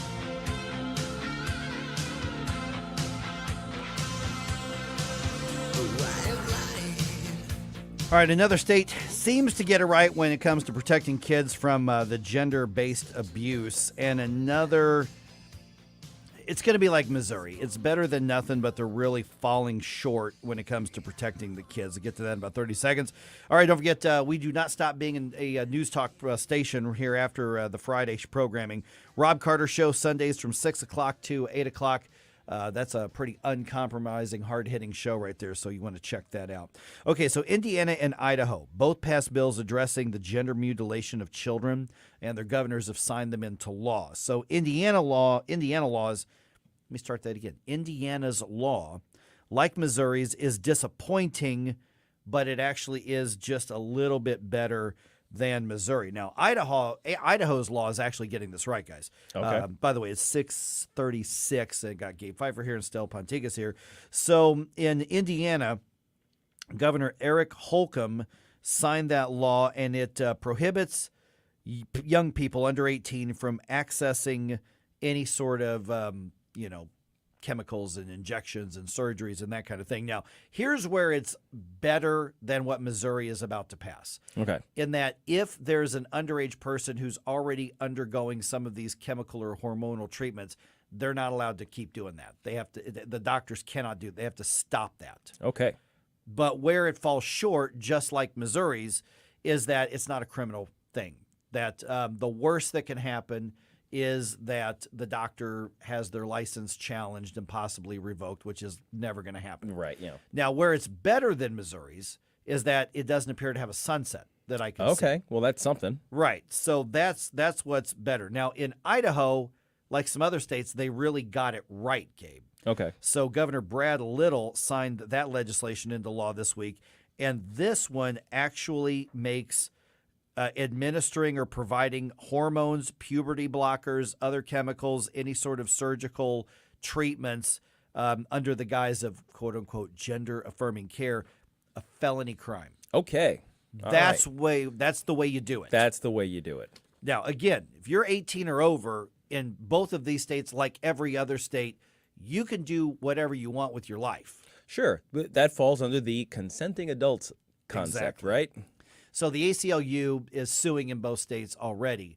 Of course they are. And it's interesting to see all these degrees. So Indiana's law is still disappointing Mm-hmm. because it's not a criminal offense to abuse children like this. Right. Just because you have a white coat on. Mhm. And frankly, a lot of political donations probably. Mhm. But it is better than Missouri's. And I'm just going to remind everybody that at the end of the legislative session, which is next month, time is running out to see whether they even get this done. But it looks like they are because they don't want to start over because then nothing happens. The lawmakers, including our friends, the conservative ones, really want to be able to go to the things and get a round of applause when they say, we protected kids from the abuse that happened. Well, no, you really don't. Yeah. You really did. You just want to say that you did. Yeah, you are grandfathering in kids who are getting these, as Bob Onder points out, poisons put into their body. So you're saying, well, we've already started abusing you. I guess you get to continue the abuse. So that's literally what they're saying. Yeah, that's what it is. And they're saying, well, but you can sue the medical facilities and the doctors if you change your mind later, and then maybe they could lose their license. However, the law itself, these regulatory agencies and the courts take into consideration the intent of the law, and when the law sunsets in 4 years, the intent is obviously we're not serious about it. Obviously, because the thing is, if you go through these mutilations, these chemical castrations, all of this, and your trans regret happens at year 5, you have no recourse. You can still sue. Can you still sue? You can still sue after the law has expired. Maybe. Well, that's what I'm wondering. But technically, according to the law, you can sue. For several years that they say you can sue, but that's under a law that would be dormant. So we've had promises from a couple lawmakers who've come on the show who say, well, that just gives us a chance. We'll go back and we'll strengthen next year. But will you? Yeah. Caleb Rowden's still going to be in charge of the Senate. Yeah. And he's protecting his donors at Washington University. Yeah. By the way, Caleb Rowden may run for statewide office. We're going to remind you of his role in all this many, many, many times. Yeah. Now, what political capital are you going to have at that point to move forward with a strengthening of this bill? Like what impetus is there going to be? It's not. I guarantee you that some other stupid craziness is going to be coming out of the left that we're going to be dealing with next year. So we're not going to even have the social impetus behind these protections. Yeah. What I would encourage everybody who's listening right now, Stel, is that anybody who goes to the Central Committee meetings or goes to the chicken dinners and goes to the barbecues and you go to the candidate speeches and appearances, ask them very specifically, why couldn't we make this kind of child abuse a criminal offense in Missouri, and why is the law sunsetting in 4 years? Who's to blame, and why couldn't we get that done with overwhelming Republican majorities? Yeah, folks need to understand the issue. They need to be vocal. They need to push back. They need to make legislators come up with their reasoning. Tell us why you're doing this, and we're going to tell you that we don't agree with it. And there are some lawmakers who agree with us, who are frustrated with it. I can absolutely assure you that there are some who are really frustrated, saying, nope, this is the way it should be, but this is the way the politics are working out. So will they come back? Mike Moon's going to file a bill again, I would hope, next year. What they need to do is, listen, plant your flag and fight on this hill in 2024. We are going to outlaw and make it a criminal offense to take these chemicals, inject them through a needle into a child's body, and we're going to make it a criminal offense to take a scalpel and cut off body parts of minors in this state. And so that needs to be a priority for the Republican Party next year. I don't know that they are going to have the fortitude to do that, whereas they do have the fortitude to do other things. For instance, the legislature voting in the Senate yesterday to exempt guns from sales taxes. Okay, which I don't know that that's good public policy. No. I mean, you buy stuff, you pay sales taxes. Yeah, there should be sales that's tax just on the way everything. that it is. Yeah.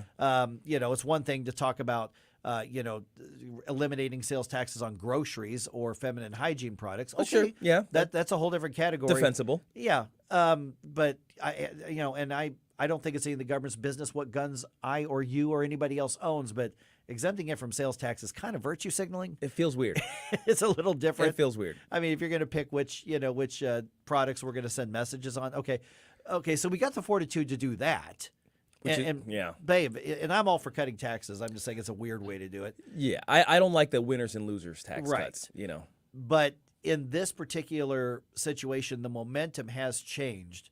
And what's happened is the leadership, particularly in the Senate, has simply said, we're not going to allow the right thing to happen. And this is a moral argument and bill, and right now the state of Missouri's legislature is going to fail, and they've told us that they're going to fail.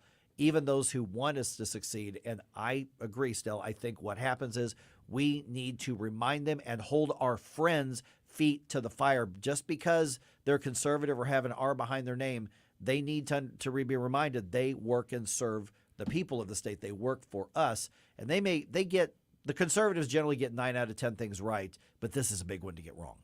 And they need to stand strong. We need to encourage them to not give in and stand strong on these issues, because we feel very strongly that this is dangerous territory, and we need to stand up for the kids. Ask the question, are you willing to sponsor the bill that makes it a crime to mutilate and abuse children under the guise of gender care? Are you willing to write and sponsor or co-sponsor that bill? Ask very specific questions. Yeah. Now, at this point, it would probably be a mistake to go back to the drawing board on this law, right? For this year, just because it would reset the clock. The bill would never. It would never pass. It would never pass. I mean, right? And honestly, even though it is going to pass, it doesn't really do anything. Who cares? Right. So then our strategy needs to be to remember next session.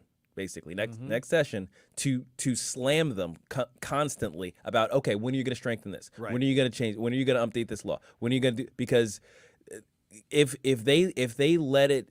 we let them just kind of skirt this whole issue, they absolutely will. Oh yeah, without a doubt. They don't want to touch this. They know that millions of dollars in legal fees are going to be expended defending the law. But we've got the Attorney General at this point who's made it very clear he's willing to go to the mat on this. Yeah. So all the conditions are correct to deal with this right now. So we need to be on it, exercising our civic duty by contacting our representatives and letting them know what we want. Yeah. And in Idaho, congratulations to their legislature and their governor doing it right, making it a felony, punishable by jail time. Yes. For abusing children like this. That should be the standard. Right. That should be the standards. Like, hey, if you're a doctor and you only do this, you should go to prison. Everybody involved in the pediatric transgender clinic at Washington University and the Children's Hospital should be arrested. You know what? Perp walk them in their white coats if you want. If you think that's sympathetic to you, go right on ahead. And they should have to post bond. They should face trial. And if the law is written well enough and they've clearly violated, they should not just lose their license. They should go to prison for permanently abusing and mutilating children. Yeah. Yeah. The innate protections of the white coat mafia need to die. Yes, without a doubt. All right, 314-912-1019. All right, how about a true crime story here just ahead? And this is based out of Missouri, not our part of Missouri, but it's based out of Missouri. There's a woman who has a really, really bad habit, a way of spending her time. Okay. And it's turned into a true crime story. I'll tell you about the bizarre story just ahead, right around 6:49 here on 101.9 and 94.1 News Talk STL. This is News Talk STL at 101.9, 94.1, 99.1 HD3 and newstalkstl.com. Get up, St. Louis. It's Mike Ferguson in the morning. News Talk STL. First thing in the morning and pretty much all day. Live and local. 101.9 and 94.1 News Talk STL. Hey folks, Tim Jones here. Excited to tell you about one of our newest clients. I've been a customer of them for years. Professional Irrigation Systems. If you're tired of dragging hoses around your yard to keep your grass alive every summer, now's the time to make your life easier. Residential irrigation installs in one day, custom designed for your property. They will enhance your curb appeal. They've also got landscape lightings, makes the architecture of your home stand out, making all your neighbors envious. Fertilization packages as well for all your lawn care needs and great financing options. ProIrrigation.com, 636-692-4441, ProIrrigation.com.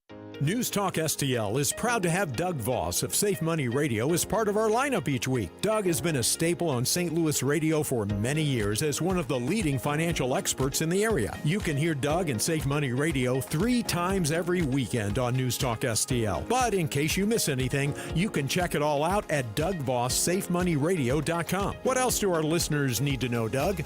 Simply put, I focus on helping pre-retirees and retirees build, preserve, and protect retirement assets benefits, and I've been helping my clients solve their insurance and financial needs for the past 33 years. I also strive to educate my clients on how to prepare for retirement, minimize the impact of market volatility on their assets, and deal with the challenges of increased longevity. Call me today at 844-676-SAFE. That's 844-676-7233. Doug Voss is a registered representative. Securities offered through DHL Securities LLLP, member FINRA and SIPC. If you find yourself feeling out of place in the world, it's comforting to know conservative values haven't been abandoned everywhere. The far left wants to destroy conservative values in America. This is News Talk STL. Welcome home. This hour of Mike Ferguson in the Morning is brought to you by Stifel. Request a portfolio review from your Stifel financial advisor at stifel.com. That's STIFEL.com. Hey everyone, this is State Senator Nick Schroer. I am the host of Stand and Fight every Sunday night. Tune in to us at 8 p.m. Right now, let's hear more of Mike Ferguson in the Morning Show here on News Talk STL. All right, just ahead here in a few minutes, I've got one of the more bizarre true crime stories, and it comes from the Show Me State. Okay. I'll tell you about it here in just a few minutes. It's our own. It's our own. Way to go, Show Me State. 6:49 right now. I'm Mike. That's Gabe. That's Stell. Before we get to that, though, Karen has some thoughts on the questions and the debates over the gender abuse of these children. Hey, Karen, you're on the air. What do you think? Hi. So as I'm driving into work, and I work for a cosmetics type of company, and I was thinking, we have people who stand up to not test on lab rats, cosmetics, and women's, products. Why are we treating our children like lab rats? Oof. Oh, that's a great point. Man, yeah. Everybody talking about the cute little fluffy bunnies. We don't want to test our chemicals on them, but we've got chemicals that we used to castrate sex criminals back in the day. And we're injecting our children with them. Yeah, and Karen, we had Chloe Cole on this show weeks ago, who literally, as a minor, was allowed to be put through a double mastectomy. Among the other chemical things. So, it's amazing that when you compare how we devalue human life, and I think that's kind of one of the things you're getting to, and you're absolutely right. The bottom line it comes down to is that the ideology has become a religion for the left, and they're willing to have any amount of human sacrifices that it takes to implement that ideology, is how I see it. I feel like they're trying to get rid of the human race. It's beyond me. Like, we will do anything we can to change normalcy. I have two small children, and I don't want that for my two girls.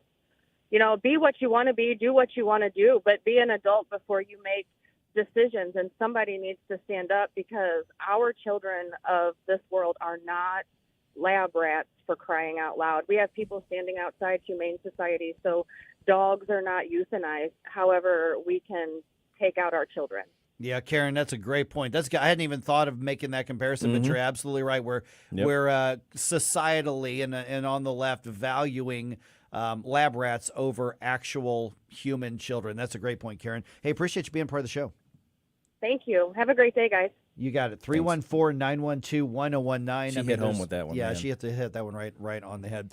Okay, so in Pleasant Hill, you guys know where Pleasant Hill, Missouri is? It's south of Kansas City, kind of a rural Cass County area, although there's a lot of development that's happening in that area, so it's less rural than it used to be. Okay. 78-year-old, what's her last name? Bonnie Gooch. And Bonnie Gooch is a perfect name for a 78-year-old woman from a rural Missouri community. That sounds like, yes, that character if I wrote it. She's got kind of a bizarre hobby. Okay. Yeah. So she doesn't collect creepy dolls or anything? Or? I don't know about that, but she does rob banks. Excuse me? Yeah. Okay. She robs banks. She robs. Grandma robbing a bank. Yes. The Gooch. The Gooch. Wow. Watch out for the Gooch. And here's the thing is that not the first time she's done this, but this week she walked into a bank in Pleasant Hill and had the note and was demanding money and robbing the bank. And they know they know Bonnie around there, and they're like, oh, jeez. It's a small community, huh? Bonnie's robbing a bank again. 3 years ago, when she was 75, she was young and spry, 75. She was arrested for robbing a bank in Lee Summit, which is a nearby community. Lee Summit's more of a Kansas City suburb, but it's kind of on the south side of Kansas City. And so she was charged with, stealing, and she was convicted. Her sentence was suspended so that she could have supervised probation and go get help. Right. Oh, geez. Okay. So now she's in another situation here. And so her police say, the police chief in Pleasant Hill's name is Thomas Wright. He's quoted by, I think this was WDAF's story out there, said, obviously it was a tense situation, but when the hands of an elderly woman come out of a car and that's who's driving the suspect vehicle, it's a little bit shocking. So, oh my gosh. Suspect vehicle. Her mugshot looks like a Photoshop. Oh, it is. Like you took a candid picture of your grandma at a birthday party and she wasn't looking, and then you photoshopped it onto a mugshot background. That's what it looks like. Oh, geez. And it's funny because one of the local reporters out there said, she just doesn't seem to be very good at this. So, I mean, maybe she needed money for like Geritol or Insure or something like that. I don't know. But the police actually called, or not the police, the family called and said, listen, she's out of her mind. She's saying she's going to go rob a bank. So clearly she's got some issues. But Gooch was actually convicted of a bank robbery in California in 1977. Oh my goodness! So she's got literally 50 years ago. Yeah, she's got a 46-year history. Oh my! Of robbing banks and apparently actually threatening nobody. But this is one of those, because if you go into a bank and you like put the note down, give me your money, or else. Generally speaking, they're going to give you something because they have a policy of just not risking anything. Don't confront. Right? You can replace money, you can't, and I get that. But in this kind of case, if you're a teller in Pleasant Hill, Missouri, and there's probably a picture. If Bonnie comes in, just nodding at her and say, okay.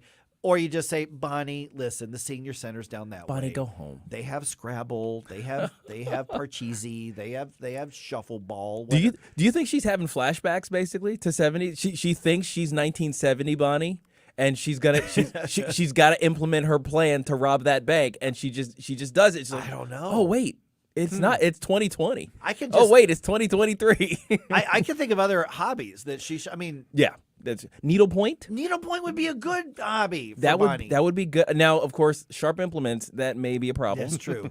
She may think, oh, this is what I was going to use for my bank robbery. So we don't want aggravated needlepoint. No, with a weapon. Aggravated needlepoint.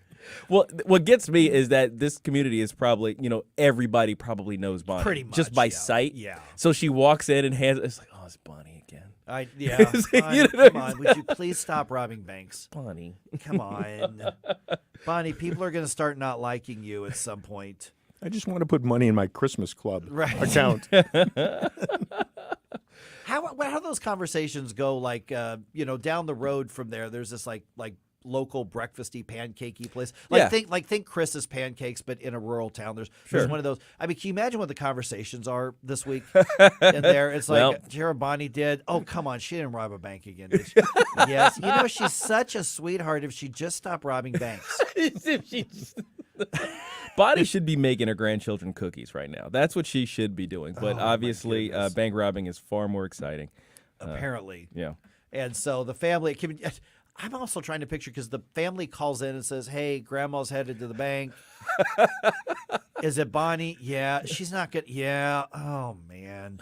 So is she going to end up in prison for the rest of her life? Probably not, because she's clearly got problems. Yeah. And I think that's how they're looking at it in that area right there. But at some point, the federal law comes in and they make you go behind the slammer. Oh, yes. There's only so long that they can keep you out of the slammer just because you're a 78-year-old woman. She's already got 3 bank robberies under her belt. Yeah. And still not very good at it. Yeah. Oh, man. Under her apron. All right, just ahead, let's talk about something else with police and law enforcement. NAACP in St. Louis renewing the call to stop police chases in the area. Here we go. The flow of information. This week on News Talk STL. Take a look at what's going on. To get to the bottom. News, analysis, opinion. The unprecedented indictment of a former president of the United States. Donald Trump pleaded not guilty. Protesters and demonstrators are outside. Espionage claims against Mr. Gershkovich are absolutely ludicrous. Raging war in Europe after the Russian invasion, a menacing China. 101.9 and 94.1. Kids shouldn't be afraid to go to school. News Talk STL. From home improvement to replacement, do-it-yourself electrical projects can be shocking. That's where Grasser Electric can help. They've been lighting up St. Louis for years. From ceiling fans and dimmer switches to repair or replacing your electric. No job is too big or too small for your home or business. Grasser Electric will even install emergency backup generators. So call Grasser Electric today before the sparks start to fly. 636-441-5200 or go to grasserelectric.com. Home is where the heart is, but it's also where the money is too. If you want to make the most of your home, whether you're buying, selling, or staying put, tune into HomeWise, the financial talk show that gives you the real deal on home ownership. HomeWise tells you the secrets that banks, realtors, and contractors don't want you to know, and shows you how to save thousands of dollars on your mortgage, insurance, repairs, and maintenance. HomeWise, how to get the most out of every dollar you put into your home. Sunday mornings at 9 on News Talk STL. Hi, Jen Wallner here. As a former foster child myself, I have always been an advocate for foster children in our community. Angels Arms is an amazing organization that provides a stable, nurturing, and loving family environment for these children. They ensure these children have not only the childhood they deserve, but the resources needed to become successful, thriving adults. I truly believe that this organization is transforming lives, and I could not be more proud to be a small part of that accomplishment. For more information or to get involved, visit angelsarms.org. KLGY HD3 Clayton, K270BW Bellefonte, KNVS Bowling Green. This is News Talk STL at 101.9, 94.1, and always streaming at newstalkstl.com. News this hour from townhall.com. I'm Rich Thomason. The spiral of violence continues in the Middle East. Responding to Palestinian rocket attacks, Israel's military has carried out airstrikes in South Lebanon. In the West Bank, a gunman fatally shot 2 young women near an Israeli settlement, a third person wounded in the attack. Fed policymakers among those anxiously awaiting release of the latest employment report later in the hour. The government will reveal whether the recent signs of weakness have finally caused hiring managers to begin a retreat. The Labor Department's expected to report employers added 240,000 jobs in March, according to a survey of economists by the data firm FactSet. That would be down from 504,000 jobs in January and 311,000 jobs in February. But it would probably still be too much for the Fed, which might conclude that the pace of hiring is still putting upward pressure on wages and prices, and further interest rate hikes are necessary. Rhonda Rockster reporting. House Republicans have subpoenaed a former Manhattan prosecutor who had been leading a criminal investigation of Donald Trump before quitting last year in a clash over the direction of the probe. House Judiciary Chairman Jim Jordan demanding Mark Pomerantz's testimony by month's end. LSU's national champion women's basketball team will visit the White House after a flap involving the First Lady. When Jill Biden suggested that both LSU and runner-up Iowa be invited to the White House, LSU's star forward Angel Reese called it a joke and later suggested the team should celebrate with the Obamas, not the Bidens. But a university spokesman confirms LSU will accept an invitation to visit the White House. On Monday, the First Lady said Iowa should come as well because they played such a good game. But the president did not invite the Iowa team. Greg Clugston, Washington. More on these stories at townhall.com. Hi, this is Jason Hansen. I'm a former CIA officer and best-selling author on safety and preparedness. The fact is, things are getting downright scary for everyone who's storing their wealth in the banks. We just saw the collapse of 3 major banks, and I would urge you to consider protecting your wealth ASAP. If even a tiny percentage of Americans attempt to withdraw their savings, we would see a collapse of the entire banking system, sending us into a modern-day Great Depression. Fortunately, there is a way for you to avoid this. It starts with contacting Advantage Gold. If you have an IRA or 401k Advantage Gold can help convert those paper assets into physical gold and silver. This is the process that I recommend everybody use as a hedge against rapid inflation and to protect your retirement wealth from the banks. Take control of your financial safety today. Call 800-900-8000 to get your free gold investment kit from Advantage Gold. Call 800-900-8000. That's 800-900-8000. Advantage Gold is not an investment advisor or a tax advisor. Consult with your financial advisor before investing. Call 800-900-8000. Bible. From the Michaels Flooring Outlet Weather Center. Another chilly start in St. Louis with low temperatures dipping down near the freezing mark, which is why there's a frost advisory out in St. Charles County and Jefferson County. The high temperature today reaching about 62 degrees, a beautiful sunny day at times, but also cloudy at times. Chilly again tonight, lows near 40, mid-60s on Saturday, close to 70 with lots of sunshine for Easter Sunday. I'm KMOV First Alert meteorologist Kent Earhart. This hour of News Talk STL is brought to you by Stifel, serving investors for over 130 years. Contact your Stifel financial advisor at stifel.com. That's STIFEL.com. So a cycle for Nolan Arenado. How about that? The Cardinals host the Pirates the weekend of April 14th through the 16th. Then on Friday night, 25,000 fans age 16 and over get a Nolan Arenado cycle bobblehead. Where were you on July 1st when Nato hit for the cycle? Now you can add that moment in history to your bobblehead collection thanks to Coca-Cola and Walmart. That's Friday, April 14th. Get your tickets at Cardinals.com. This is Nolan Arenado. See you at the ballpark. I'll be there for you, and on Friday, April 14th, we hope you'll be there too. It's Friends Night at the ballpark. Pivot, pivot, pivot, pivot. Down to Busch Stadium to see the Cardinals host the Pirates. With the purchase of a special theme ticket, fans will take home their own Friends fleece blanket. Come early for a pregame concert of 90s hits from Proud Larry. That's Friday, April 14th. Friends Night at the ballpark. For tickets or more details, visit cardinals.com/theme. This hour of Mike Ferguson in the Morning brought to you by Window World. Simply the best for less. 314-993-1800 or visit windowworld.com. Mike Ferguson. You play ball like a girl! Gabe Pfeiffer. I triple dog dare you! Get up! Can't you hear the alarm? Get up, St. Louis. So it's time to get out of bed. Pour yourself the greatest cup of Kofifi the world has ever seen. Rise up with one voice, drain the swamp, and take back our country. Today's the day we're going to do it, and it's time to do it right now, believe me. Mike Ferguson in the Morning on News Talk STL. Get up! This is your cousin. It's Friday! And police chases are back in the headlines. I'm going to tell you right now, guys, I've got mixed feelings on this. Yeah, I do too, actually. I've got really mixed. I'm curious what yours are. 314-912-1019.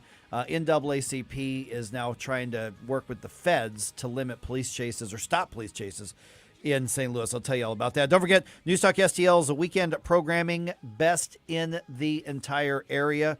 Maybe some of the best in the country, to be really honest. Saturday at noon, it is the Paul Kurtman Show. You want to know who the host of that is? I think his first name's it's Paul. It would be Paul. Yeah. Oh, okay, yeah. Thank God we found Paul Kurtman because we had the Paul Kurtman Show in the plans, and we got to find somebody named Paul Kurtman to host this thing. Because Bob Smith hosting it was kind of awkward. So weird, yeah.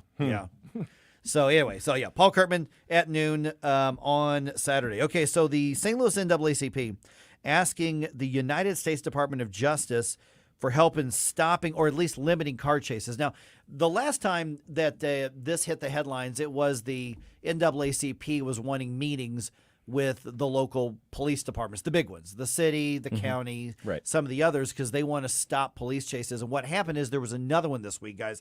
This happened on Tuesday. And what happened is there was not really a strong-armed robbery, but there was a guy who stole a bunch of laundry detergent and stuff from a Dollar General store. And the manager goes, "Hey, put it back." And then the guy hits the manager and knocks him down, jumps into a car with some other people, including a couple kids, and speeds off. And then the police chase started. Right. Because he stole something, probably a misdemeanor theft, but then he'd committed assault. And what happened is the guy jumps into his Kia. I think it was a Kia. Yeah. And I'm guessing stolen. That we don't Maybe? know yet. Okay. I think they're still checking on that. So he got into the Kia, drove off, which, by the way, you're not a hardcore criminal. You're driving into a Kia. But given hundreds of Kias are stolen, it may very well have been one. Who knows? That's what I was wondering. Yeah, it's not an unreasonable question. And so the chase ended up, it happened off of Martin Luther King and Cora Avenue Tuesday, started in North St. Louis County. The suspect is 30-year-old Javon Crawford and 28-year-old Adriana Evans were accused of stealing large amounts of laundry detergent from the Dollar General. I don't know how much laundry detergent you have to steal before it becomes a major crime, but they stole a lot of them off the Dollar General up there off of Halls Ferry Road. And so what happened is they jumped into Kia Optima. They were chased all the way to North St. Louis City. 3 adults, 2 children inside the suspect vehicle. The crash happened, killing somebody.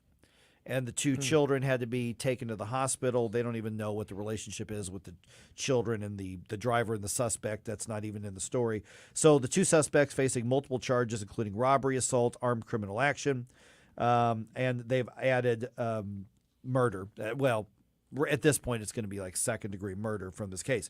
And so the NAACP says these things should not happen because police should not chase the suspects. Right. And that's kind of where it hits the fan. Right. Ideologically, I start with, well, it's the job of police, it's the job of the government, the police being an extension of them, to protect us from other people who want to infringe upon our rights, rights to, to have our own property, to be safe in the integrity of our bodies, all of these things, right?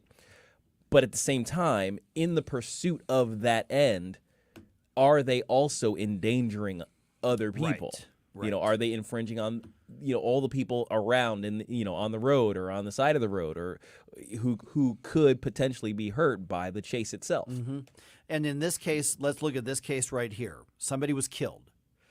Whose fault is it that an innocent person lost their life? Now, according to the law, and I'm just finding out about this whole thing, the idea of a felony murder, is that if somebody dies while you are committing a felony, then you are liable for that death, and then you are subject to being punished for that murder, as they call it. But if the person dies because they're hit by a police officer during the chase, is it really? I mean, it gets weird to me. It gets really weird really fast in my attempt to understand the justice necessary to be executed here. Here's where my mixed feelings come in on this. And 314-912-1019, love to know what you think. In that case, like, this was not the police car who hit him, but there have been cases where the police car has been involved in crashes and people have been hurt and people have died and the police department gets sued. I still argue that it's the person who's running from the police who started the chase. That's their fault. Okay? It is their fault. None of this would have happened had they not ran from the police when the lights and siren came on behind them. That's a solid argument. I think that's the case. Having said that, at some point, should police, whether it's through policy or just through judgment, and say, you know what, this is too dangerous, we're pulling off, we'll get him next time. Right. So 314-912-1019. I don't think it should be a blanket no police chase type of situation. Yeah, I don't like prohibitions like those. Let me make an example. So Naples, Florida has a no police chase policy, right? Well, unfortunately, my wife's one of her brothers is severely mentally ill, criminally mentally ill, facing a number of charges, including assault on a law enforcement officer.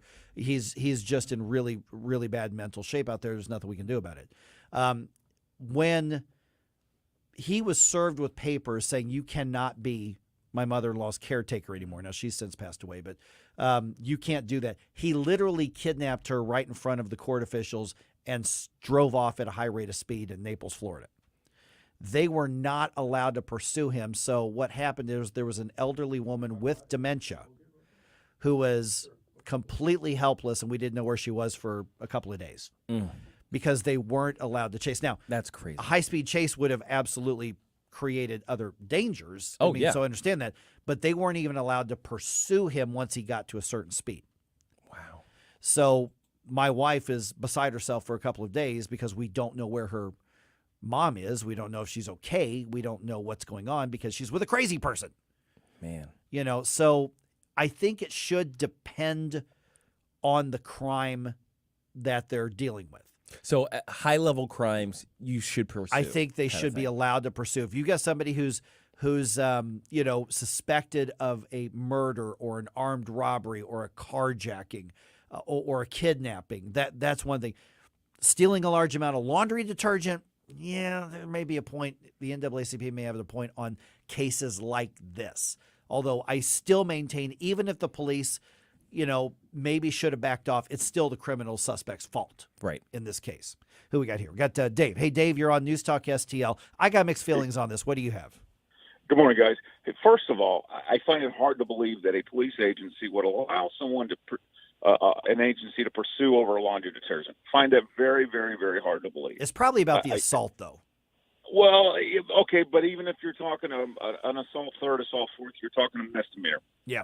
I don't see it. The pursuit is usually a felony only. But here's the problem that I have, okay? It's the usual problem with the usual suspects. NAACP, the National Advancement for Colored People, correct? Which I think that's another problem. Why don't they teach, and these are their words, not how I feel, but these are what the minority of the a-holes who don't care about life, why don't they teach their people to just simply do one thing, comply? Well, they're criminals, though. So they're not complying with anything.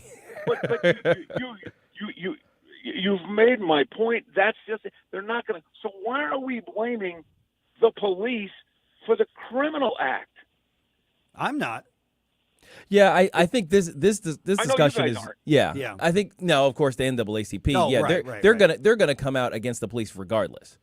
If the police used a taser on site to get a hold of this particular suspect because he would not comply, yeah, they'd be complaining about that too. So I mean, you're exactly right that they kind of don't care. What's going on. They always are on the side of the criminal. But in this instance, when we're talking about the police chasing thing, this is I think where the nuance kind of gets lost in that aspect of the discussion.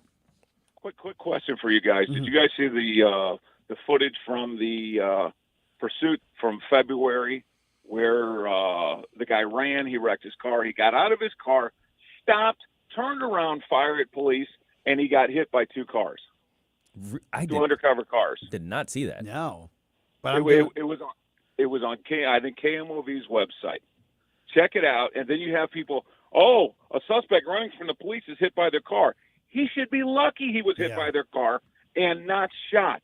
He had an extended magazine in his gun. Again, NAACP, where are you? Let's talk about this. Yeah. Yeah, no, I don't have an argument against you. No. On that. Yeah, and this word, guys. One simple word, if you get, and I apologize. Yeah. This just has me enraged, as you can tell. Here's one simple word for everybody: your parent, listen to your parents, whoever. Compliance. Try it. It works really good. Yeah, I'm thinking about the old Chris Rock routine that he did on how to not get your ass kicked by police. Yeah. You remember that video? Oh yeah. All right. Hey, Dave. Gentlemen, thank you so much. I appreciate you letting me go long. I really do. You got it, Dave. Appreciate you being a part of the program. 314-912-1019. He's not wrong. Yeah, no, he's not wrong. I mean, and, the NAACP, they generally are so anti-police in so many different areas.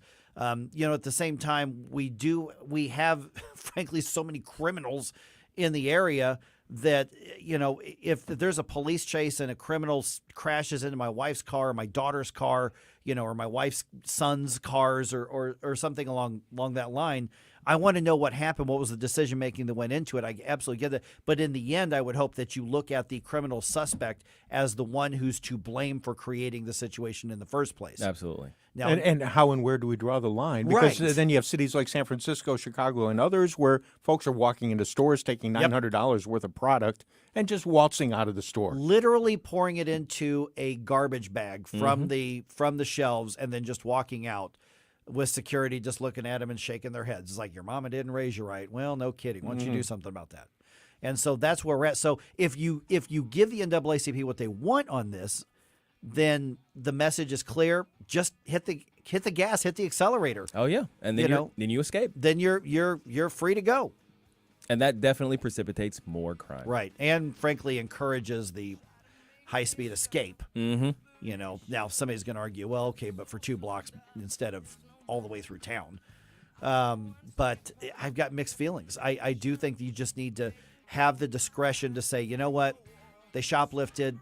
Not worth an 80-mile-an-hour chase up and down Kings Highway, or carjacking with shots fired. We're going to get this person, get him off the street. Maybe we give everybody drones and we just follow them with the drones and then catch up with them later. There were proposals on that, and some people had problems with it too. Oh, jeez. 314-912-1019. Speaking of being pro-criminal, let's talk about Kimberly Gardner's office's latest debacle. There is a double murder case that's in jeopardy because her office is so incompetent. I'll tell you about that around 7:22 on 101.9 and 94.1 News Talk STL. We give you news, analysis, opinion, and more. Only on News Talk STL. Get up, St. Louis. It's Mike Ferguson in the morning. She looked for some answers, but false impressions, well, baby, they will last forever. Stop it right now! But when Fauci says, hey, write this paper Bongino and disprove the theory before they've even done the homework, this guy's great. You should genuflect and surgically attach your lips to his rump. Weekdays at 11 on News Talk STL. Hey folks, Tim Jones here to tell you all about new Taco Tuesdays at Espino's Mexican Grill, Hippo's Cannabis Dispensary, 2 great local businesses right next door to each other in beautiful Chesterfield Valley. Shop Hippo's on Tuesdays, spend $50 or more, get 2 tacos from Espino's with a valid Hippo's lunch ticket. Hippo's has experienced personal bud tenders to walk you through the process. Espino's experienced personal bartenders and waitresses to take your order. You might even see owners Brett Hall, Kelly Chase, and Barrett Jackman at Hippo's in Chesterfield. Join us on 420 for the Tim Jones and Chris Harp Show, live from Espino's in the Valley. Espino's Mexican Grill, Hippo's Dispensary, 17409 Chesterfield Airport Road, Espino'sMexicanBarGrill.com, Hippo'sCannabis.com. If it's a bud tender or a bartender, they've got it all at 17409 Chesterfield Airport Road. All deals valid only while supplies last. Must be over 21. No cash value. Management retails all rights. Medical decisions should not be made based on advertising. Consult a physician on the benefits and risks of particular medical marijuana products. This message is not designed to increase interest in purchasing medical marijuana or any particular product. License number DIS 000129. Do you live in St. Charles County? Then you can get Mid-Rivers News Magazine delivered free to your home just by asking for it. Mid-Rivers News Magazine is the only print source for the political, school, business, and sports news happening in your hometown. Simply visit midriversnewsmagazine.com/subscribe to get a copy delivered to your mailbox. Or you can pick up a free copy at all area Deerbergs and Schnuck stores. Mid-Rivers News Magazine. Anybody who wants it gets it. Anybody who gets it wants it. Subscribe for free today. Michael's Flooring Outlet is a locally owned and operated family business for more than 28 years, featuring exclusive products, unbeatable prices, and expert installation. You can choose from a wide variety of flooring options, including carpet, hardwood, laminate, ceramic tile, luxury vinyl, natural stone, plus many other options. And you'll gain a peace of mind knowing that your flooring and carpet installation will be done right the first time when you hire the experts at Michael's. You can shop in-store at one of their 3 convenient locations or shop from home online. Check out everything Michael's Flooring has to offer at igotfloored.com. Fox News commentary. Donald Trump has been officially arraigned, but if you think this is going to hurt him, stop him, or even slow him down, you don't know Donald J. Trump. I'm Tommy Lahren. More next. Hi, I'm Martha Stewart. Every year, more than 4 million pets enter shelters here in the United States. My friends at American Humane have been helping animals since 1877. The goal is to ensure that pets have a safe shelter, especially during natural disasters. Adopting a shelter pet allows shelters to help more animals awaiting care. Please consider adopting today and take some time to learn more about American Humane's other work at americanhumane.org. It was a dark day for American justice as Donald Trump became the first U.S. president to be indicted and arraigned. Donald Trump faces 136 years in prison if convicted of the 34 BS counts against him, all linked to an alleged clerical error and an NDA settlement to a porn star in the amount of $130,000. With all the money we've sent over to Ukraine, $130,000 is what Zelensky over there wipes his nose with. Oh, and your tax dollars have been wasted on this farce. If you're wondering if this whole thing could get any more corrupt, well, the daughter of the judge presiding over this case worked for the Joe Biden and Kamala Harris campaign and a slew of other Democrats, but I'm sure that's not a conflict of interest or anything. Folks, I'm not going to try to make sense of it because it's senseless. All I can tell you is that Trump will prevail and he will overcome. He's done it before and he'll do it again. I'm not worried about Trump. What terrifies me and what should terrify you is how terrified the swamp is of Donald Trump. I'm Tommy Lahren. And then the media. 1019 and 94.1. They lying about what's going on in America. They lying about it. News Talk STL.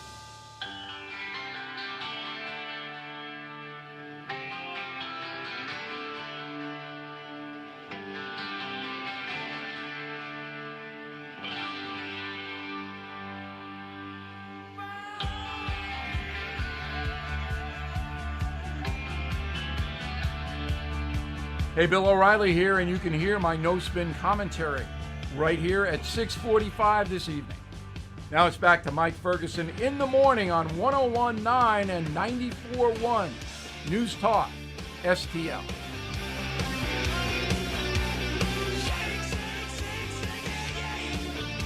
All right, here we go again. Another murder case now in jeopardy because of Kimberly Gardner's mismanagement. Same verse, same as the first. Second verse, fifth verse, 50th verse, same as the first. Yeah. Same old Jeez. song. All right, News Talk STL streaming on the News Talk STL app. Put it into your Bluetooth or just put it on your phone. It is free. Downloads in seconds. Really good app. Just newstalkstl.com or whatever Play Store you're at. You can download that and take it with you wherever you want to go. Okay, here's another court case. Court sanctioning St. Louis Circuit Attorney's Office for its failures to do its job. I'm not rehashing an old case. This is another case that's hit the headlines this week. For instance, listen to how our news partners KMOV just set up their story. And then I've got some clips from the actual story they ran. But here's how they actually set up the story with their news anchors. The men accused of killing a father and his 7-year-old daughter in the Central West End just had their case dismissed. And then it was refiled, and that is for the second time. Okay, so that's how we're starting here. Oh, my gosh. And what we're seeing is that there's a pattern is when they mess something up in the circuit attorney's office, they just dismiss and drop the charges and then refile it. Oh, my gosh. Yeah. So Susan L. Corey, who's one of their investigative reporters, did the report on this particular case. And so what we have here is a man and his 7-year-old daughter were murdered. They were just killed in the Central West End. And so there are two suspects in this case. I mean, you're going to hear from one of the lawyers of one of the defense attorneys, who's going to actually point out that, you don't abide by the rules. You may say, well, I want the murderer locked up. Well, I do too. But you don't. If you don't have a fair trial, you don't have a fair process. You don't have justice. Bless you. Thank you. Live radio. So here's the basics of the story right here. And again, this is from Susan L. Corey from KMOV. In January 2021, Darian Rankin Fleming and his 7-year-old daughter, Demaya, were sitting in their car when police say 2 people shot through an open door, killing them. Andre Anderson and Javon Nettles are both charged in the murders. Their trial was set for next week, but just got dropped. News 4 investigates, learning it's because prosecutors weren't ready, something that's not a first in this case. I was thinking like my baby, my baby not gonna get justice. Demaya's mom says another trial was supposed to happen last July. It was also dismissed and refiled. We saw he wasn't prepared. The family blames prosecutors. Yeah, and now this is a pretty long story, so I'm not gonna play the whole thing. Among the things not turned over, one of the reasons they were not ready is because they didn't turn over information, including DNA reports, recording the 911 call, witness list, which you're going to hear from the defense attorney here in just a second on this. All of these things that you're supposed to do, so they were not ready for trial again. And when that happens, generally speaking, the defense has a legitimate legal argument to say, okay, we're here, we're ready, drop the case. The prosecution doesn't get to just say, well, we'll do it on our time. That's not how these things work. Yeah. The accused also has the right to a speedy trial, right? Yeah, and the thing is, this whole dropping charges and refiling, it restarts the clock in a really weird way. So you're constantly in limbo, whether you are the accused or the supposed victim of the situation. This thing can go on ad nauseum, apparently, if the prosecutor's office decides to keep doing this. It's like the wheels of justice aren't even turning. Not just turning slowly. They're not even turning at all. Right. Yeah, exactly. Andrew Bailey must be thinking, oh, golly, another one? Yeah, another one. That's the right way. Another one. Here we go. This is another example. For instance, here's the next part. And this goes with what you were both just saying right now. Again, Susan L. Corey from KMOV. It works an unfairness and a prejudice to the person that's accused. That's a delay. It's unfair to the victims in the case. It's unfair to the lawyers. It's unfair to everybody. Defense lawyer Scott Rosenblum represents Anderson, who says he's innocent. Rosenblum recently asked the judge to sanction prosecutors and dismiss the case, claiming in 2 years they weren't given search warrants and other key evidence. It would appear that there were going to be a number of witnesses that were going to be called that were not endorsed or given us notice so that we can do a proper investigation. Before the judge could rule on that, prosecutors dismissed the case, then refiled it, essentially letting them start over. We think we have a very good defense, so right now he sits in jail and the clock starts completely over. For the family, it's a setback that's prolonging their pain. All right, so Judge Teresa Counts Burke is, in this case, ruled in favor of one of the defense attorney's lawyers who filed a motion accusing the circuit attorney's attorney, in this case, Alex Polta, who works for Kimberly Gardner, of violating the discovery rules requiring prosecutors to turn over that evidence. Burke wrote, and I'm quoting here, "The court finds that there has been repeated delays by the state in obtaining discovery and providing it to the defense. There has been a lack of diligence on the part of the state in following up and providing discovery to the defendant in a timely fashion.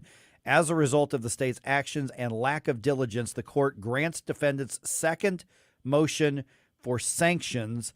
And so one of the suspects is now let out, but he is on a GPS monitor, and the judge has ordered Gardner's office to provide a list of witnesses. I mean, they give him like 24 hours to do it. So Kimberly Gardner's office puts out a statement. Guys, you know whose fault it is? You know who they blame it on? What? The police.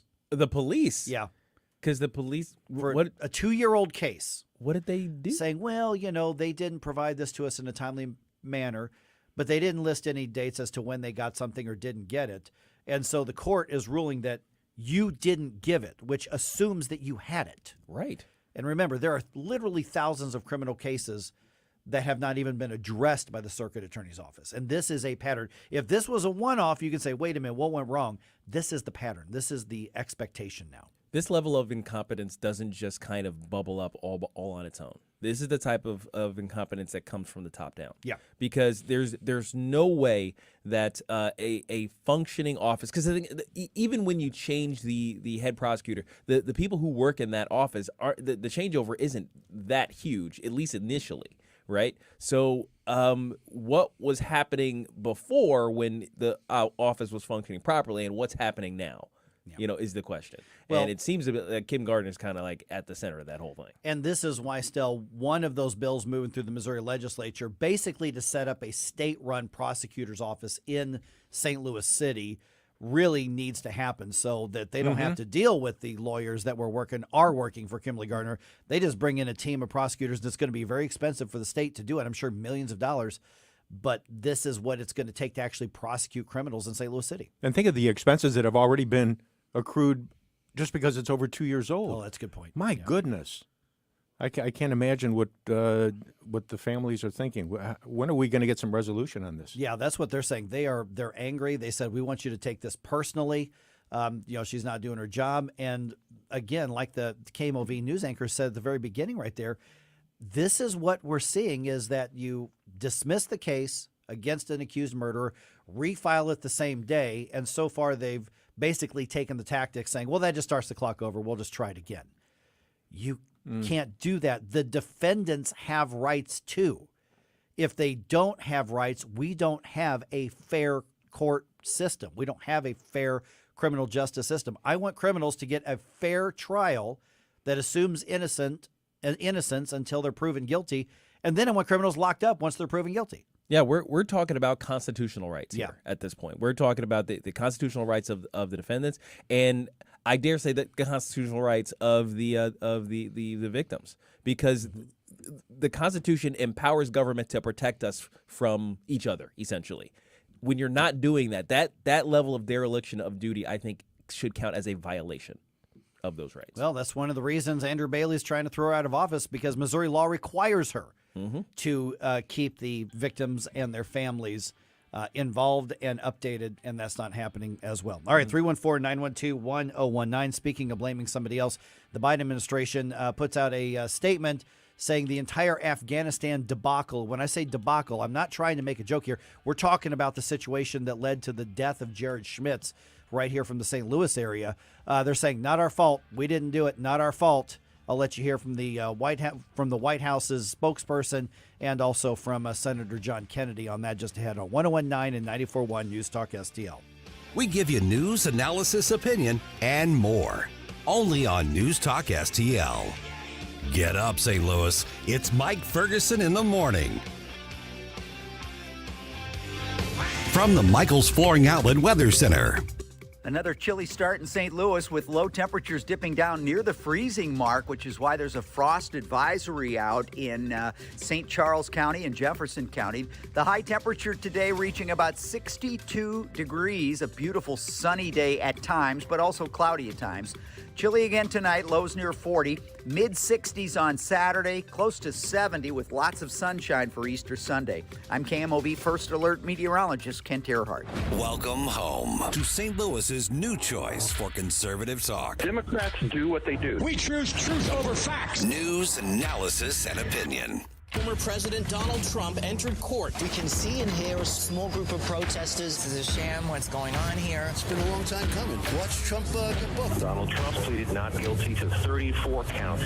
You don't go after a target like this. Alvin Bragg is on solid ground. 101.9 and 94.1 News Talk STL. If you think that there's no point in buying or selling a house right now, I am telling you that you are wrong. Your personal situation might mean that this is the right time to sell a house. Might be the right time to buy a house. Call Rodney and Jen and find out for sure. Mike Ferguson here for the Walner Home Selling Team with Berkshire Hathaway. I'm going to say this number a couple of other times, but 314-810-SOLD. And it's not just because this is who I work with for real estate. My wife and I still working on our project for our cabin, kind of away from home that we're working on. I wouldn't work with anybody other than Rodney and Jen Wallner. And one of the reasons is because the first time I talked to them about this, I said, here's what we want to do. And they said, great. Here's where the market's likely to go. And they were right, because they know the business, they know the markets. And they said, let's get you some basic information so you can start your fact finding and your search the right way. And it was so helpful. And you give them a call saying, I know that the economy is in a weird spot, but I really think I need to move. I need to downsize. I need to upsize. I want to get my kids another school district. That's fantastic. They are the right ones to help you do that. 314-810-SOLD. Just call them and talk to them for a few minutes. You don't have to sign a contract to get some advice from them. They will help you out, and you're going to find out why I would only work with Rodney and Jen Wallner. After just a couple of minutes, you're going to find out that these people are sincere. They are part of St. Louis. They absolutely care about you and your family and doing right by you and getting you the best dollar for dollar value, whether you are buying or whether you are selling. Because let me tell you something, if you're buying right now, there's a little bit of a shortage of homes right now, and that's driving up prices. So you better have a very experienced professional working on your side and guiding you through a complex process. And if you're selling, make sure that you get the best terms as possible. So 314-810-SOLD. That's how to get in touch with Rodney or Jen. Call that number. One of them will either pick up the phone or they'll call you right back if they're helping somebody else. But that actually goes to them. That doesn't go to some call center. That actually goes to them. So try them out. Put my suggestion to the test. 314-810-SOLD. 314-810-SOLD. Sundays at 5 on News Talk STL. As they say in the Game of Thrones, you either win or you die. And ladies and gentlemen, we're pretty close to that here in the United States of America right now. Mark McCloskey on fire. It's okay to be on the winning or losing side of an election as long as you're on the side of the power elite. But if you rock the boat, if you thumb your nose at the establishment, you have the full weight of the police state come down on you. Mark McCloskey on fire. I call it coup by subpoena. Sundays at 5 on News Talk STL. Welcome home to St. Louis's new choice for conservative talk. Everybody has a right to have their opinion and voice their opinion. Perfectly well said. Make sure it's clear to everyone. 101.9 and 94.1. Absolutely. News Talk STL.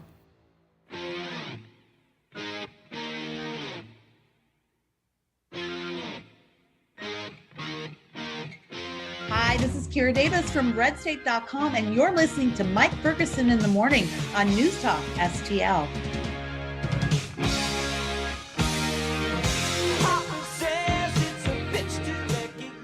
Biden administration reviews the Afghanistan withdrawal debacle and concludes not their fault.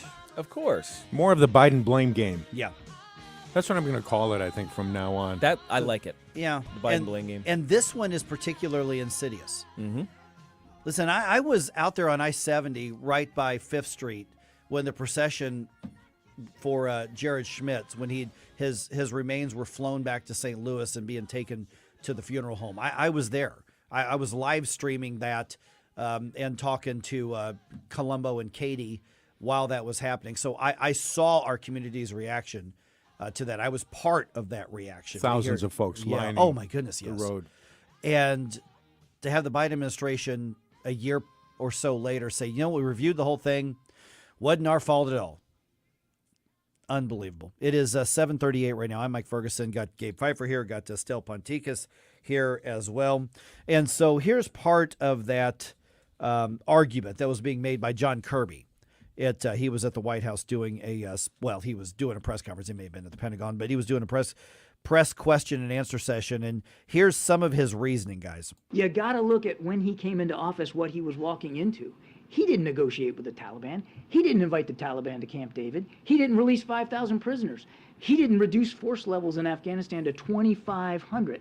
And he didn't have an arrangement with the Taliban that they won't attack our troops. He came in with a certain set of circumstances. Mm-hmm. He was the commander-in-chief. Yeah. Well, why didn't he change the circumstances then? If he didn't like him, yeah. That's the thing. It's one thing to say, hey, look, my predecessor's plans that he had set up are crap. And it's another to say, they're crap, but I'm going to keep doing it. That's the suggestion being made right here is that, hey, our predecessor created this whole scenario. We didn't like it, but we followed through with it knowing that it was bad.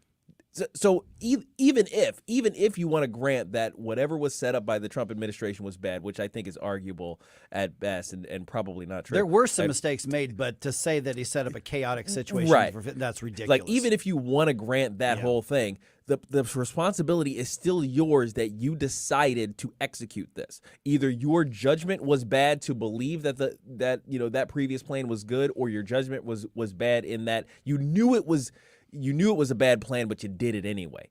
Neither of those things are good on you, and it is on you because you were in charge at the time. And you know what? If you zero in on the political side, go back to 6 months or a year during the Trump administration, and that administration was trying to do stuff and constantly got pushback from Pelosi and from the Democrats who would not go along with stuff that he had planned out and the military folks had planned out. And so they were kind of stuck between a rock and a hard place. And then now he's getting the blame for not being able to make a move. It wasn't the Trump administration that literally handed the Taliban the list of Americans still in Afghanistan, that left behind hundreds of Americans, which, by the way, there are still Americans in Afghanistan, by the way. John Kirby says, as soon as they get in touch with us and let us know they're ready to go, we're working with them to get them out of there. How are they getting in touch with them? It's so crazy. And you abandoned them. And that whole thing is like, hey, we weren't the ones to draw down the force. You know what? That 2,500 that was there held it down. If they were still there while the civilians were being evacuated first, that probably would have gone differently, don't you think? Wasn't the Trump administration that left behind millions and millions of dollars worth of usable combat equipment, by the way. That wasn't the Trump administration. That was the Biden administration. It wasn't the Trump administration that handed over control of the Kandahar airport and said, Taliban, we trust you to protect us. And then, oh my gosh, how did this explosion happen? So stupid. Like every step of the way was a bad decision. Especially we're talking about these decisions that were made on the ground. You know, the ones that were executed in real time, and not the plans that were there in place. No, there was no plan in place to do exactly what the Biden administration did in the sequence in which they did it. Everything they decided, everything that they had direct control of, led to the deaths that we mourn still today. 13 deaths. 13 of them, including Jared Schmitz right here. And I don't want to bring in a local hero whose life was taken as part of a political conversation, because I think we should value more than that. But it does personalize the consequences when you don't get the job done right. Now, listen, when somebody's in a combat zone, that is the risk. That's Sure. what makes what our military personnel do so. Among the things that make it so impressive and honorable is they know they're in that situation. But in this case right here, anytime something goes wrong, it's the previous administration's fault. Anytime something goes right, well, look at our leadership. Thank God you elected us. That's how we're doing this. Senator John Kennedy was on with Hannity last night, and here's one of his responses. President Biden intended to pursue peace through weakness, and peace through weakness never works. And the evidence of that is what happened in Afghanistan. Yeah. That was our longest running military action and combat that we were involved with. I wanted us out of Afghanistan as well. Everybody did. Everybody wanted us out of Afghanistan as well. Afghanistan wanted us out of Afghanistan as well. It was a matter of time before, these terrorist forces, unfortunately were going to gain ground, but they were decimated for years. And as long as we stayed there, we kept a handle on it. But once we handed over the keys, specifically went to the Taliban and said, "Okay, you're in charge now. Bad things are going to happen." Yeah, and they did happen, and this should have been predictable. So to put out a report afterwards and saying, "Well, you know what? Ain't my fault. Ain't my fault." The commander in chief, even though they were in charge for months, made the final decisions. Also remember, left behind Americans who are still there, those who haven't been murdered already, those who haven't been kidnapped already. Some of them are still in hiding, and then to flippantly say that it was the previous administration's fault. And you know what? As soon as they get in touch with us, we're going to work with them. There's a group of veterans who are going in on their own, risking their own lives to find Americans and get them out. Do you think that the Americans are allowed to have, prepaid phone plans to call the embassy? No. We don't have an embassy over there anymore. We had to escape from it. I'm sure we've got somebody in a diplomatic position, but the Taliban is not a state. They are a terrorist cabal who operates under their own just absolute extremist religious beliefs. They don't believe they're subject to any rules or contracts or previous agreements. These are vermin you cannot trust, and that's who the Biden administration handed a list of Americans to. Hey, provide our security. Here's who they are, and here's where they are at last check. Be sure to make sure they have safe passage. Okay, wink, wink, nudge, nudge. And while the Biden administration is trying to pass off this failure as the previous administrations, it's emblematic of everything that they've done in office, up to now. It's just one debacle after another, one bad decision after another, built upon a false view of the world and bad ideology. Yeah. And they take zero responsibility for any of it. These disingenuous a-holes need to be removed from office. Remember, in other issues, this isn't just Afghanistan. Gas prices are up all over the place, and they're up and crippling parts of the economy. Well, that was the Trump administration's fault. You killed the Keystone Pipeline day one and sent a clear message to the industry that you don't want more oil in the market. You made it clear that everything was about your climate religion. You made it clear that you did not want reliable fuels. You made it clear that you weren't going to honor or expand drilling. You were the one shutting it down. But that was the Trump administration's fault. Yeah, yeah. And inflation was a Trump administration Right. fault too. It's like, oh yeah, we printed trillions of dollars recently and flooded the markets with all this crazy boondoggle bullcrap. But no, absolutely, it was the Trump administration's bad economic policy that led us here, and we're trying to rebuild America from the devastation of the Trump economy. Yeah. Now I'm going to argue that the inflation crisis was about 80 to 90% Biden's fault. Yeah.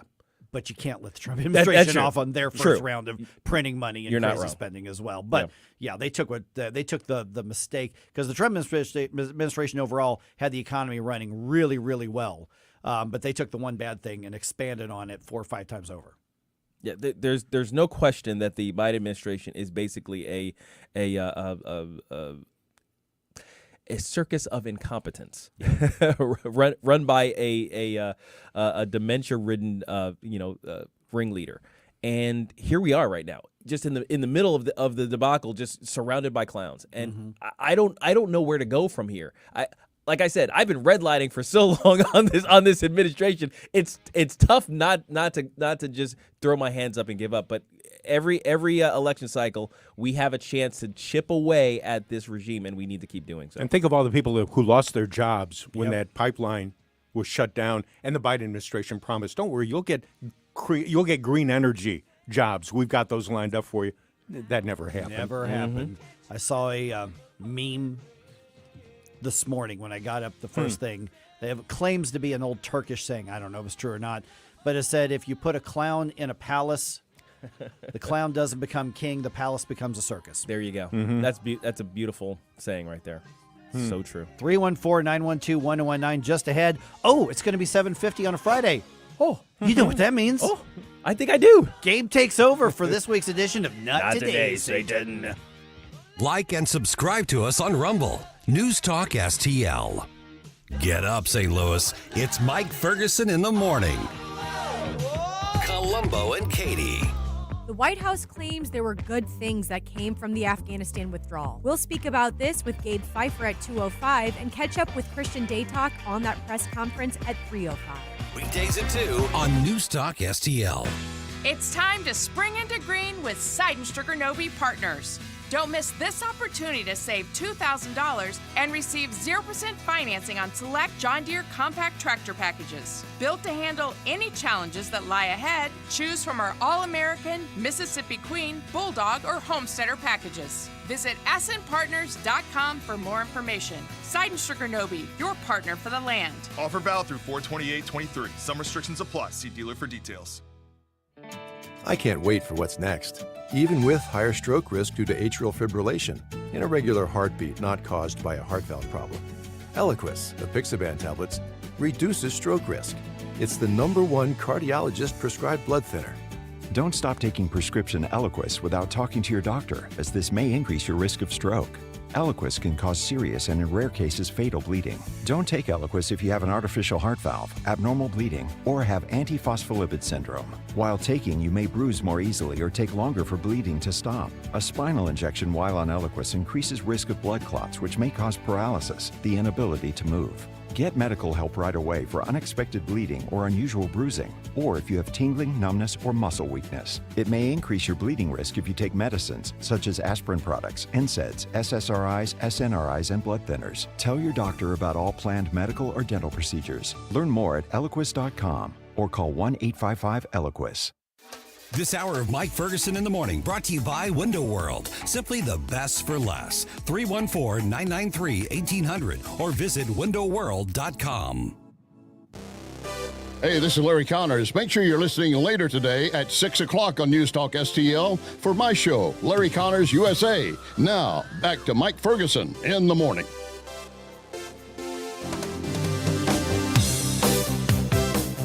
All right, 8:05, we got a reminder of why having the right people in a school board matters so much.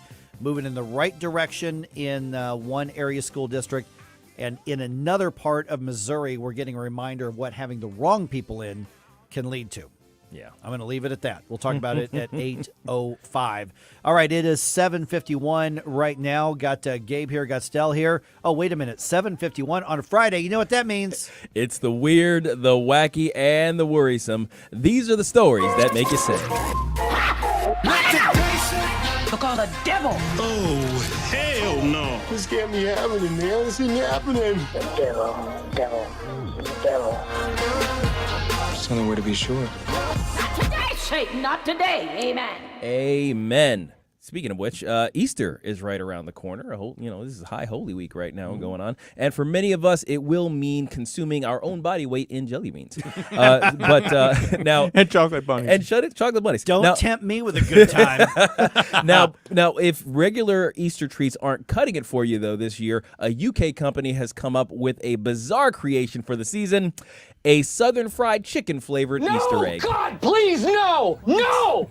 No! Say that again slowly. A what? A Southern fried chicken flavored Easter egg. No! God, please, no! No! No! Stell does not like that one. Now, the somewhat baffling treat, which is aptly named Southern Fried Chalkin', will be available in cities across the UK over the weekend and will be available exclusively on the app for Deliveroo, which is a British food delivery service. So this is all going on over across the pond. Okay, but there are things like Easter eggs, good. Yeah. Southern fried chicken, good. Yeah. Together? Yeah. I got questions. Now, but those of us that were hoping for actual chicken shaped like an egg will be disappointed, as this treat is one for chocolate lovers with the traditional chocolate egg encased in a crispy Southern fried coating. So, yeah. Now, according to Deliveroo, the unique Easter egg packs a punch and is said to provide the, quote, ultimate harmony of savory and sweet flavors. And artery clogging. And artery clogging, absolutely. And diabetes. This thing is it's about half the size of a man's head. I think it's a huge thing. Now, according to Deliveroo, the unique Easter egg, is made up of a layer of milk chocolate covered in a layer of caramel flavored chocolate, which is then dunked in the crunchy Southern fried chicken batter made with a combination of Deliveroo's, quote, secret blend of spices. Wow. So yeah. Hey, if you got this for free, I mean, now it goes for like the equivalent of about $5 or something like that for this thing. It's like like this big, like this is the size of a man's head. Are you trying it? Nope. No? Yes. Yeah? Yes. Yeah, you got to give it a try? Yes. Now, is it just because you're an adventurous eater, or you think it actually sounds good? It's an intriguing combination, and I'm willing to go for it. Okay, so you're just adventurous. You're like, let's give it a try. I'm Let's one go. of those where if they're separate, I'm gobbling it up all day. Just together. Yeah, I mean, I've done these savory and sweet thing combinations. Like, hey, orange chicken. Everybody loves orange chicken, right? Yeah. It's like I get it, but this one doesn't. I don't know. It sounds like weird. Merb's Candies and Popeyes. Okay. Now, in our second story here, many cities around the country are dealing with increased crime, much of it perpetrated by gangs. Well, a small village in Wales is reportedly being terrorized by a gang of feral sheep. Really? Mary had a little lamb, and the lamb held her up. But fed up residents of Goldrigrig, it's a Welsh name, of Wales, find the animals in their gardens and chase them away, only for them to return later and in greater numbers. Neighbor Stephen Jones claimed, they're everywhere. There are two who like my garden, but other people have different groups that go in their garden, so they're setting up camp in different homes. Am I the one who's going to be left to make the joke, the obvious joke? What's that one? These sheep are bad. Somebody had to do it. Yeah. It was The right sheep there. are arrogant over in the UK, by the way. Oh my gosh. I mean, I've driven in Scotland and had to stop because of a bunch of sheep just standing there in the middle of the road. They just own the staring roads. at you. Yeah, they do. Yeah. Now the whole village is full of them now. 30 plus feral sheep just wandering everywhere. There's literally mounds of sheep muck everywhere.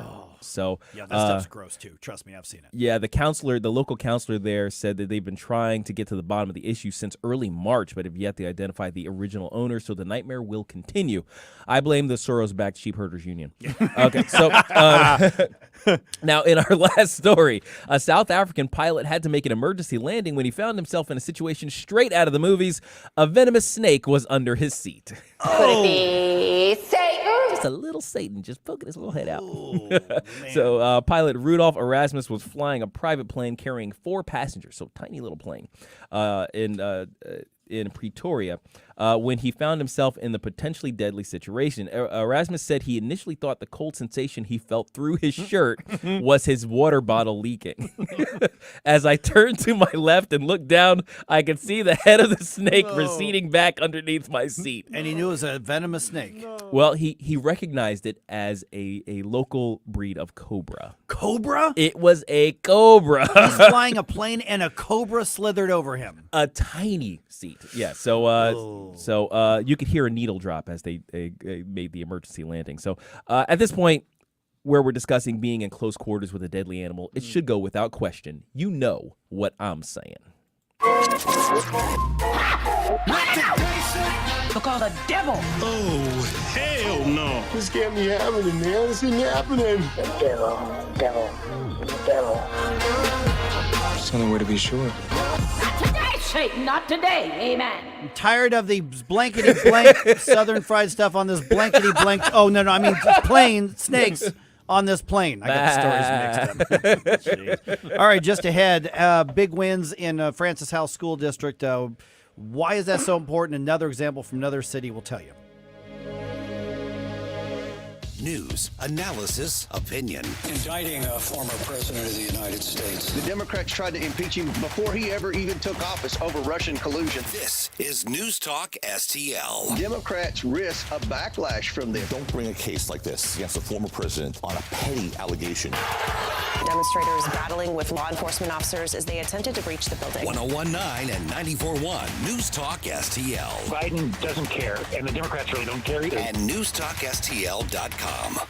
We've been here 30 years, 30 Christmases in this house, and we have the traditions that most families have. That's Terry talking about her experience with Rhino Shield ceramic coating. We did Rhino Shield 14 years ago, and the house still looks the same as the first day. Rhino Shield really worked with me to help me get just the right nice soft yellow, and it's 14 years later, and it's the same color. The main reason Terry called Rhino Shield is because it's backed by its 25-year transferable warranty. It just sounded wonderful that we could have the house coated with Rhino Shield and not have to worry about it again for 25 years. Take it from Terry. Give Rhino Shield a call now for a free evaluation. 877-25-RHINO. 877-25-RHINO. Or visit 877-25rhino.com. There have been neighbors that have come by and said, "Did you just have your house painted?" Because they wanted to know who the contractor was. And I said, "No, it's actually Rhino Shield." 877-25rhino.com. Hey, Columbo here for Zero Res. Get the jump on spring cleaning just like we did and get Zero Res out to your home now. Zero Res can clean basically every surface in your home, and since April is National Pet Month, it's important to remember that they don't use any harsh chemicals, so their services are safe for pets.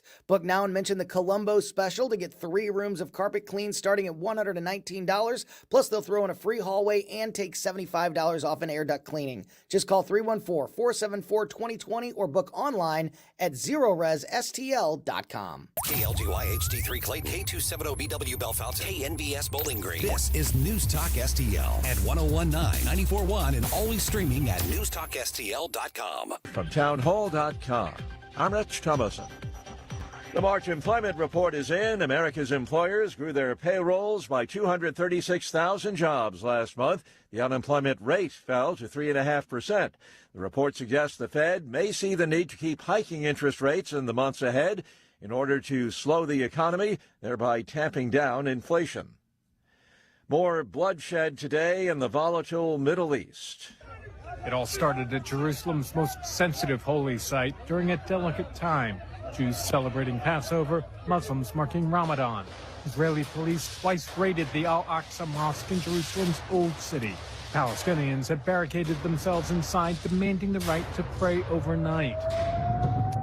The raids led to rocket fire from Gaza and an unusual barrage of nearly 36 rockets from Lebanon. Israel responded with airstrikes in the Gaza Strip and southern Lebanon, saying it targeted installations of the Palestinian militant group Hamas. Israel's prime minister vowing an aggressive response that will extract a heavy price from our enemies. I'm Ben Thomas. Tennessee House Republicans defend the expulsion of 2 Democrat lawmakers involved in last week's state capitol riot by gun control advocates. The chamber voted to oust Representatives Justin Pearson and Justin Jones Thursday, while narrowly sparing Representative Gloria Johnson. GOP leaders said the action was necessary to avoid setting a precedent that lawmakers' disruptions of House proceedings through protest would be tolerated.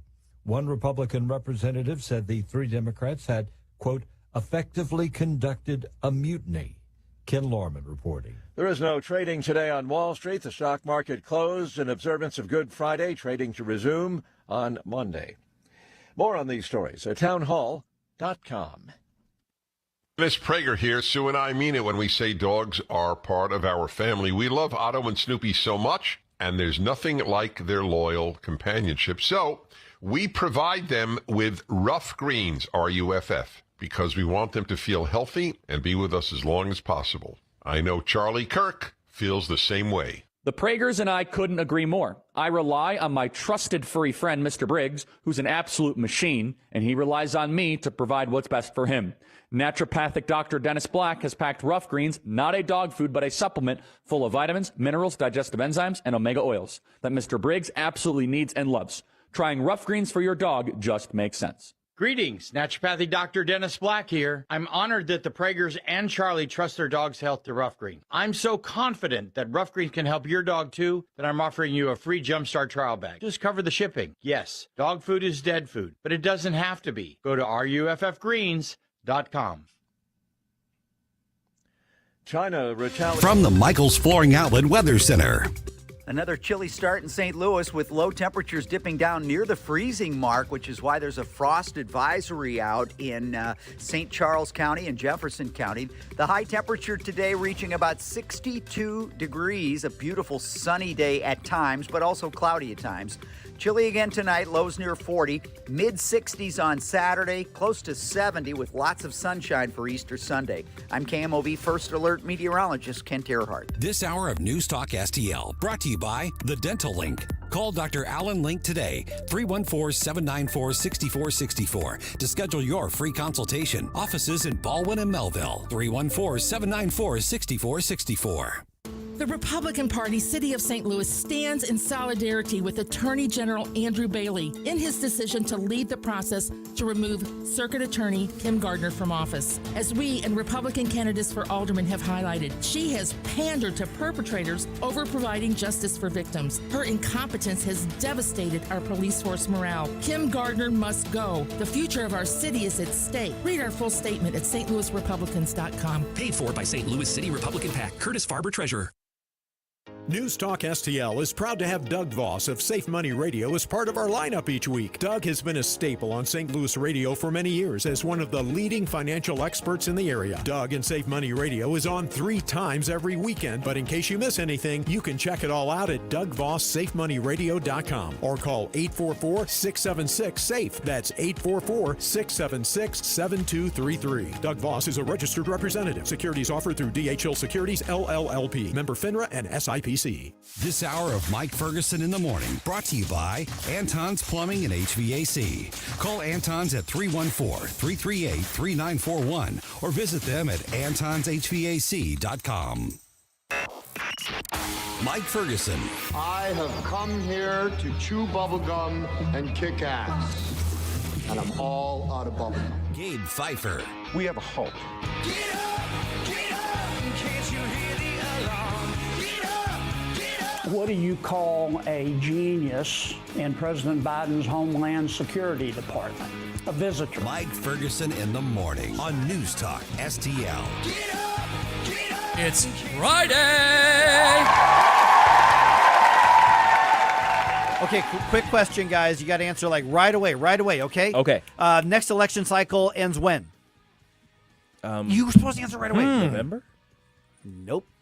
August? Next election cycle, April elections in 2024 before we get to August and November. Oh, yeah. Because remember, those That's happen right. every year. That's right. They are every year. Yeah. So, yes, be concerned about the August primary elections, especially on the Missouri side where we've got what's going to be a very, very competitive race for governor. And then obviously 2024 November where we've got the race for president. And in August on the Missouri side, you've got the I'm assuming the primaries are still going to be in August. Who knows? Mm-hmm. That could get moved around a little bit based on trying to jockey for position. But at some point, you're going to vote on the Republican nominees, and Democrats, you're going to vote on your Democratic candidates as well here. But there will be local elections in April again next year. Yeah, that's right. You know, I was going to say next week, but I figured that was a little too quick. No, not next week. That's fast. It just seems like everything is coming We're in 24/7. a constant election cycle. They just Right. don't go away. And the reason that I bring that up, because the topic that I've got here is in Missouri, but it's in Springfield, but it is a case study in why you have to have the right people win in these local elections and why they are so important. Look at what happened with Francis Howell. We just talked to the president. We talked to Ken yesterday, who is the president of Francis Howell Families, and they did the work right. They did it in a smart way, and they won 3 seats on the Francis Howell School District that desperately needs somebody holding them accountable and transparent, and also dealing with the lousy curriculum that so many public schools are dealing with. Francis Howell, as we know, was recently caught, I say recently, 2-3 years ago, caught spending $15,000 or so on a critical race theorist, showing teachers how to implement this in the classrooms and also saying, okay, here's how you refer to this so you kind of get around some of these objections that you may get from a red area, from a conservative area. And these were the 3 open seats. So it was a sweep. Yeah, it was a sweep. It was the only 3 seats that were up for election. And so there are another 3 seats next year, and every school district is going to have somebody up for election. Every city hall is going to have somebody up for election for the most part. And so these local races are really important. And while you get fired up about the primary races for Democrat or Republican, whoever it is that you're working for, or whatever party you're in, that's great. You don't have to neglect that.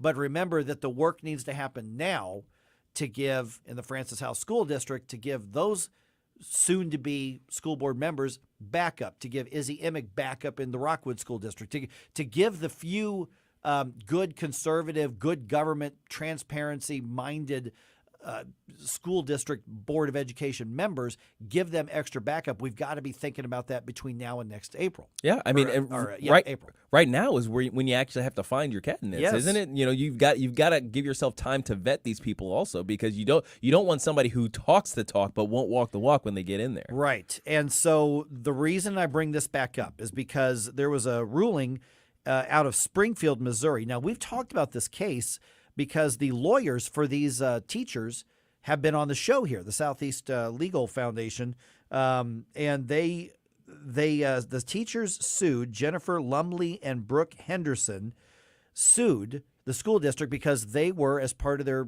job, they were ordered to go through basically critical race theory training. And it was training on, everything from the oppression matrix, who's the, white people are the oppressors, everybody else, white straight people, I should say, are the oppressors, everybody else, are the oppressed. And they went through an entire seminar on this and how to implement it into the classroom in just about every type of curriculum. And they sued, saying, you don't have a right to do that. Well, they lost their lawsuit, and U.S. District Judge Douglas Harpool has ordered those teachers to repay the district $312,869 in legal fees. So the school district motioned to get their lawyers' fees back, at least as part of winning that case. So the lawyers that represented them, the Southeastern Legal Foundation, they're appealing the ruling. And they are, now this was also over some of the ridiculous COVID-19 policies, but it was a lot of the critical race theory. So they're going to appeal the ruling. So it's not over yet, and they're hoping to get a better judge in the next case.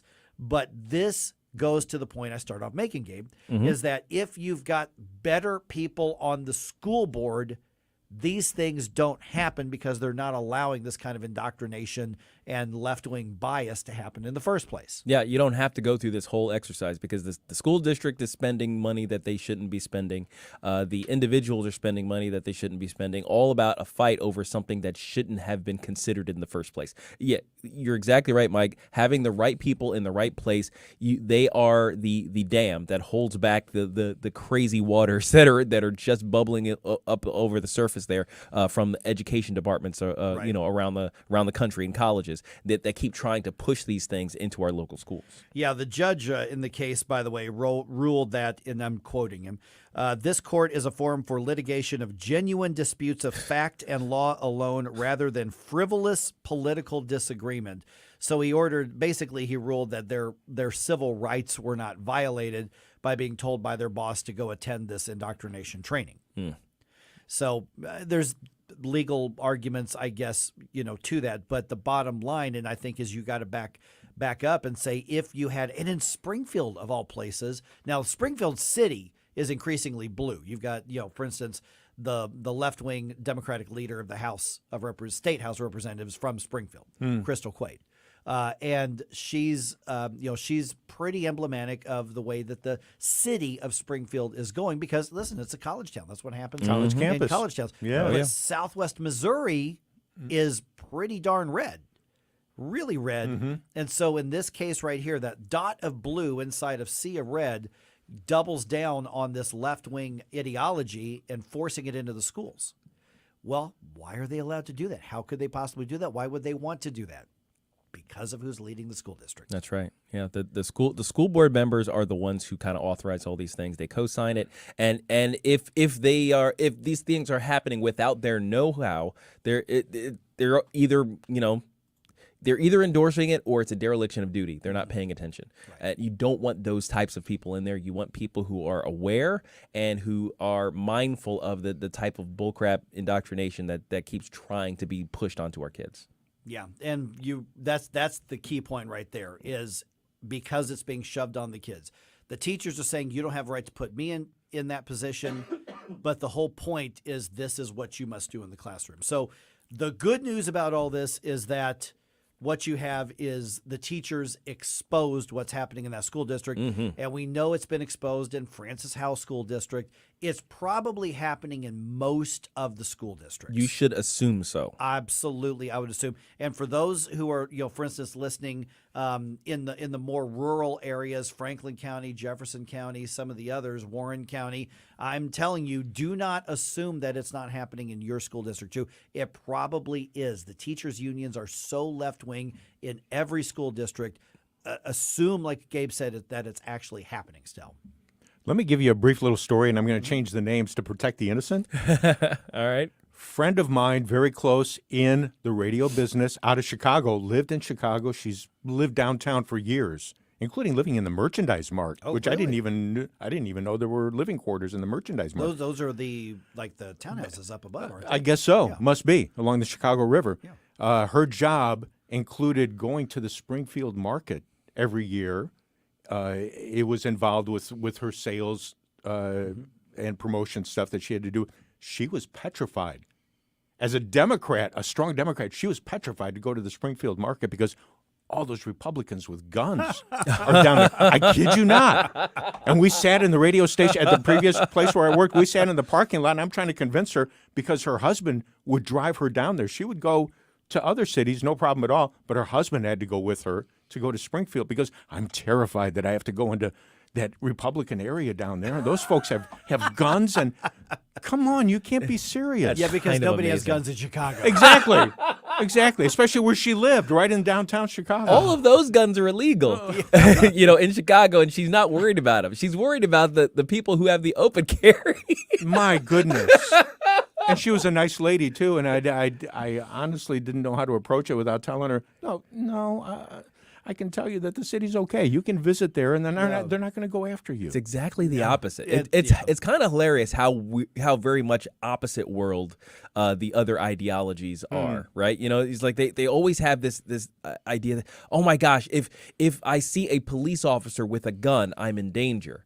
But if there's no police officer with a gun, then I'm safe, even though somebody who's illegally carrying the gun could just kind of come in and run roughshod over everybody. Okay, but did you find out about that person's personal trauma and personal truth? Oh, well, you know what? You are not being inclusive of what could have driven that person to run over the top of somebody else and carjack them. That's a good point. I mean, they could feel oppressed. oppressed. Ashamed of yourself, Kim Pfeiffer. You're not wrong. I'm telling you. Yeah. Oh, man.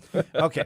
Here's what's coming ahead here. All right, we've got the news roundup coming your way. A lot of topics, including the Biden administration wanting to shirk blame for its own debacle. Also, Kimberly Gardner's office wanting to shirk blame for its debacle. And then we've got the most patriotic mullet in America joining us here at 8:35. That is Todd Showalter, who, by the way, pay attention to our lineup here on News Talk STL because Todd Showalter just may have a bigger role in it. That's all still ahead, just ahead right here on 101.9 and 94.1 News Talk STL. For podcast articles and more, find us on newstalkstl.com. Get up, St. Louis. It's Mike Ferguson in the morning.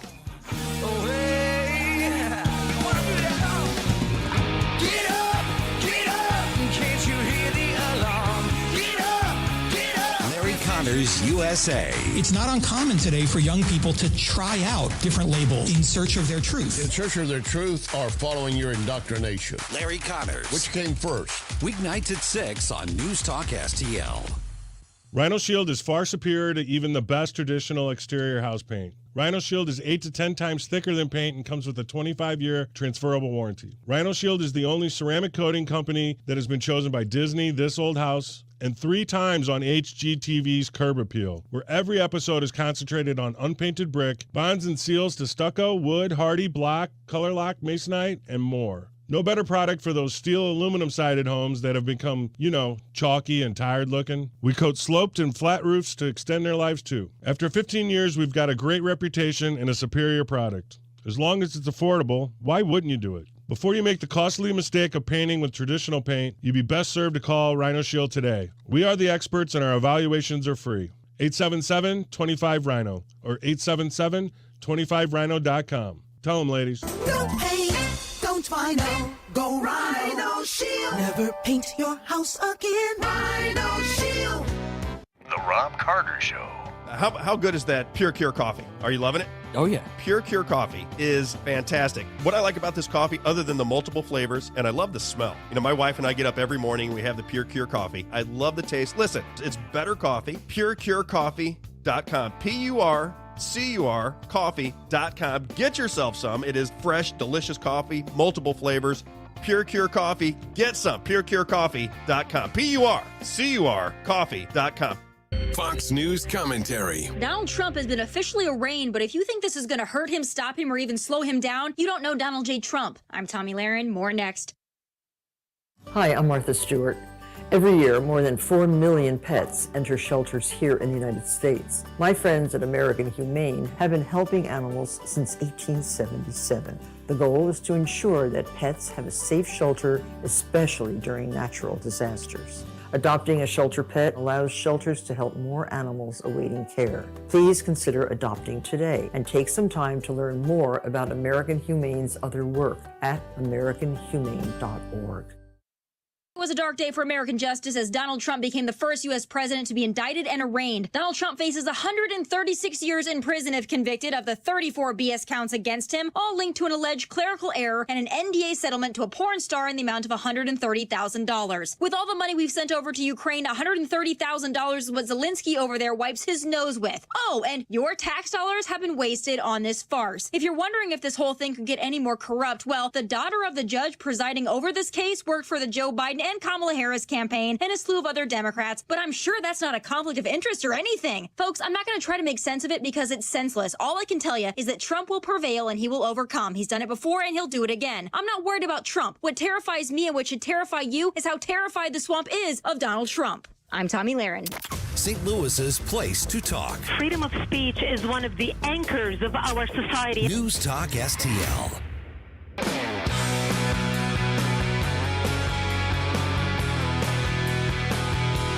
Hey, it's Joe Pags. Catch me tonight at 7 o'clock. But right now, back to more of Mike Ferguson in the morning on News Talk STL.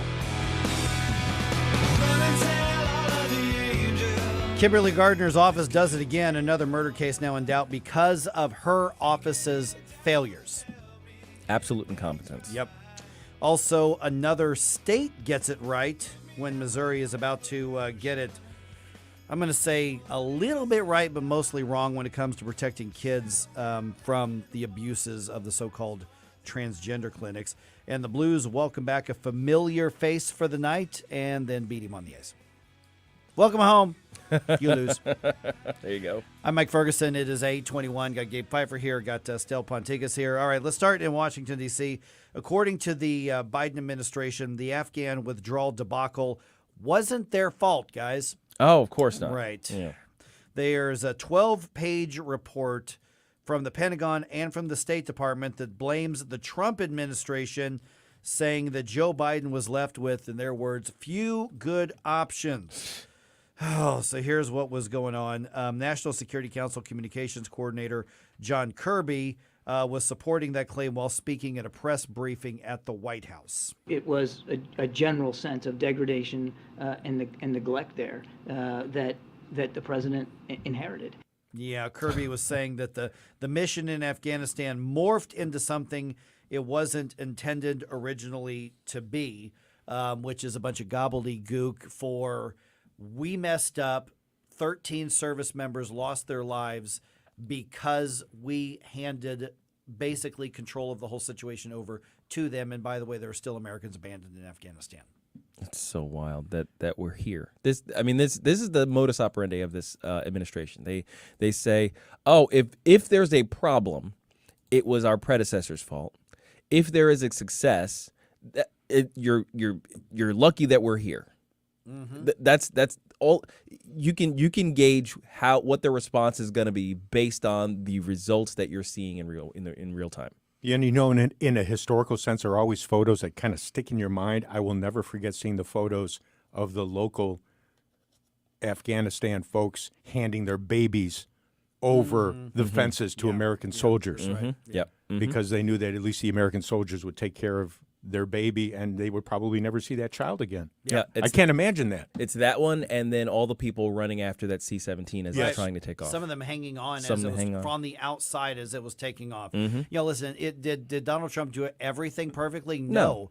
But nothing like this happened when he was in office, and the transition of power was there, and it was definitely tenuous. But this kind of crap did not happen. And as we talked to Paul Kerbin a little bit earlier today, you can listen for that on our podcast later.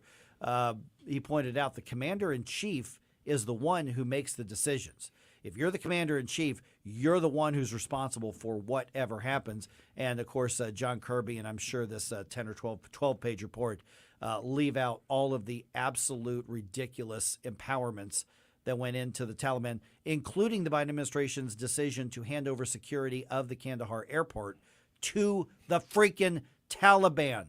So our military personnel were surrounding the airport, trying to protect it, and then they were surrounded by the Taliban, who was told by the Biden administration that they get to be the security for our military personnel, who were the security for the airport, against the people that they were surrounded by. It's wild. It's really wild. I mean, just the thought of that as just logistically. It's like, oh, you're Taliban fighters, okay? Here's the list of people, Afghanis included, that were our allies during this whole thing that we want you to let through. Yeah. So here are their names, here are their addresses. Just take care of them for us, will you? Jeez. Yeah. It went exactly as you would expect in that scenario. Okay, so in other blame shirking, St. Louis judge has sanctioned Kimberly Gardner's office again, this time for more failures to do the basics of prosecution in a double murder case. Go to KMOV.com if you want to see the story on this. This is really enraging. So what's going on in this case is the defense attorneys in the double murder case say Kimberly Gardner's office failed to turn over evidence that includes DNA reports, a recording of a 911 call, and witness lists right up to the point of when the trial is supposed to start, and they've been asking for it for about 2 years. A judge agreed, sanctioned the circuit attorney who was working in Kimberly Gardner's office, and the case was dismissed and then quickly refiled, which is something that we're seeing often out of Kimberly Gardner's office. If they're about to have the case completely dismissed by the judge, they'll dismiss it themselves and then refile it in order to not take another L in this case. And it's a really troubling pattern. And you've got a mother and a grandmother who are out there saying, where is the trial for the person accused of murdering a 7-year-old girl and her father right there in the middle of the Central West End a couple years ago? Where is their justice? I mean, and that's the thing. You know, our Constitution guarantees speedy justice, and that's justice for the defendant, justice for the victims, justice for the state in terms of the penalty that the state requires on people who violate others' rights. None of that is happening under this administration. Exactly. And that's why Andrew Bailey is pursuing what he is pursuing. Whether or not he's gonna get it done and get Kimberly Gardner booted out of office remains to be seen. He's got an incredibly high legal standard that he's got to meet to do that. I don't know if it's possible, but we'll see how it goes. All right. How about some political stuff here, guys?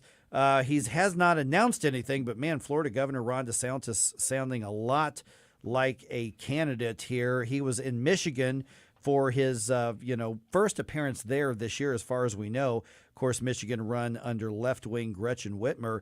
He was speaking at a Republican spring breakfast in Midland, Michigan, and Ron DeSantis touting the success of Florida. We in Florida really served as the promised land for so many people who were frustrated with the problems of left-wing government. And why not? Look at the results. Florida's the #1 fastest growing state in America. A lot of exits from other states, and they're arriving in Florida, so that's absolutely correct. His out-of-state travel has really picked up, Gabe. Yeah, I wonder why. I wonder why he's going to states that are really early in election cycles and stuff like that. Yeah, he just got a good deal on airline rates. Oh, Right, okay. yes, He's just using up his miles. Yeah, That's yeah, what yeah. it's- The one fair thing to say is that he does have a book to sell. That's true. But that's why you release a book near an election. Yeah, I was gonna say. But why is the book for sale right now? Yeah. And I'm like I said, I'm over halfway through it. I can get a couple chapters at a time, basically, and I'll read some more of it. Maybe finish it this weekend. Yeah. And give you a book report on it. It is absolutely a pre-campaign book. Well, without that's the part of the dirty secret is you can turn a book tour into a pre-campaign That's right. tour. So then you don't have to claim it as a campaign expense. It's a book tour expense. Right. And it legally And it legitimately legally is. Yes, Yeah. he hasn't announced anything. He's selling So I'm books. just saying he's stepping up his travel. Make of that what ye will. FYI. The St. Louis chapter of the NAACP says it's working with the U.S. Justice Department because they're not getting the answers they want out of local police. They want to get St. Louis police, talking about the city and the county and other agencies, to stop car chases when suspects make a run for it, or at least limit back when the chase can happen. And this is following another chase that happened this week on Tuesday that ended with the suspect crashing into another car, killing one person and sending the people in the suspect's car to the hospital. Everybody was hurt basically except the driver. And I don't know how that's even possible. Oh, my gosh. In the case. And so the NAACP is looking at this as this is why you have to stop these police chases. I've got mixed feelings on it. I think police should be allowed to chase if the crime is, or the suspected crime is serious enough.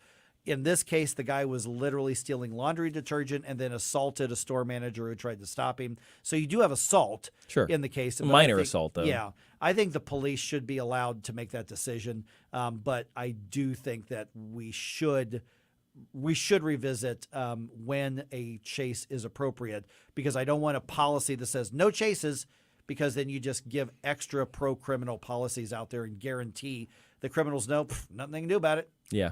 I mean, it gets to be tough to deal with those things. But I also wonder though about situations like we're seeing rise up in places like California, where because of their stupid laws, people can walk into a drugstore, fill up a trash bag with merchandise, and so long as it's under $9.50, but nobody. How are you gonna? You're not gonna run. How do you let me run run it? the check on that criminal before you go. Oh wait, this is $9.75. I got to call the police. Put $25 of that back. Does that include tax, by the way? Right, exactly. So they're gonna take as much as they can put in that garbage bag and then walk out. So technically, it's just theft. Yeah. Right? Yeah. So do we chase those people? Now, if they jump into a car and they've got $5,000 worth of stuff in there. It's like, do we chase those people? You know what I mean? So it gets really sticky really quickly when you create this environment that just makes it a free-for-all for criminals. Right. And so that's why I've got really mixed feelings on it. I want the police to exercise excellent discretion on those, but I don't want criminals having the ability to just simply run off because they can. Yeah, you don't want it to get out that, hey, if you hit the accelerator, it's all over. I win. You give them 3 blocks. Hey, it's okay. I'm gonna be a little nerd here for a minute. In Star Wars, if you jump to light speed, that's it. Like, that's the end of the chase. You can't track them. You can't follow. So that's always the escape. It's like you have the rousing battles. You're trying to get I just need a little more time for the calculation. Then you go to light speed and that's it. Okay, now you've escaped. So basically, if we give criminals this out, it's like, you just slam on the gas. Once I take off, they're not gonna. Well, now the chase is over. I got away with it. All right, real quick here. We've heard this one before. Vladimir Tarasenko scores at the Enterprise Center. Yay! But he scored against the Blues. Oh, wearing the wrong had the wrong sweater on. Had the wrong sweater on. I forgot about that. Still, though, the Blues beat the Rangers in overtime. Final score 3-2.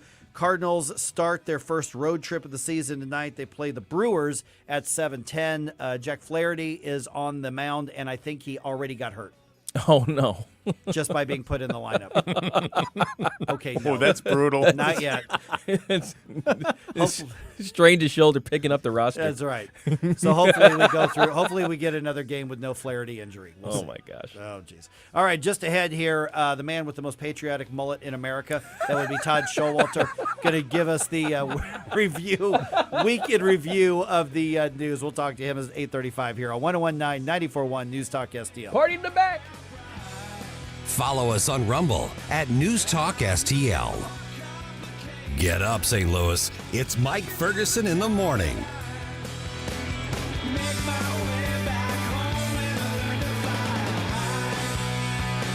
From the Michaels Flooring Outlet Weather Center. Another chilly start in St. Louis with low temperatures dipping down near the freezing mark, which is why there's a frost advisory out in St. Charles County and Jefferson County. The high temperature today reaching about 62 degrees, a beautiful sunny day at times, but also cloudy at times.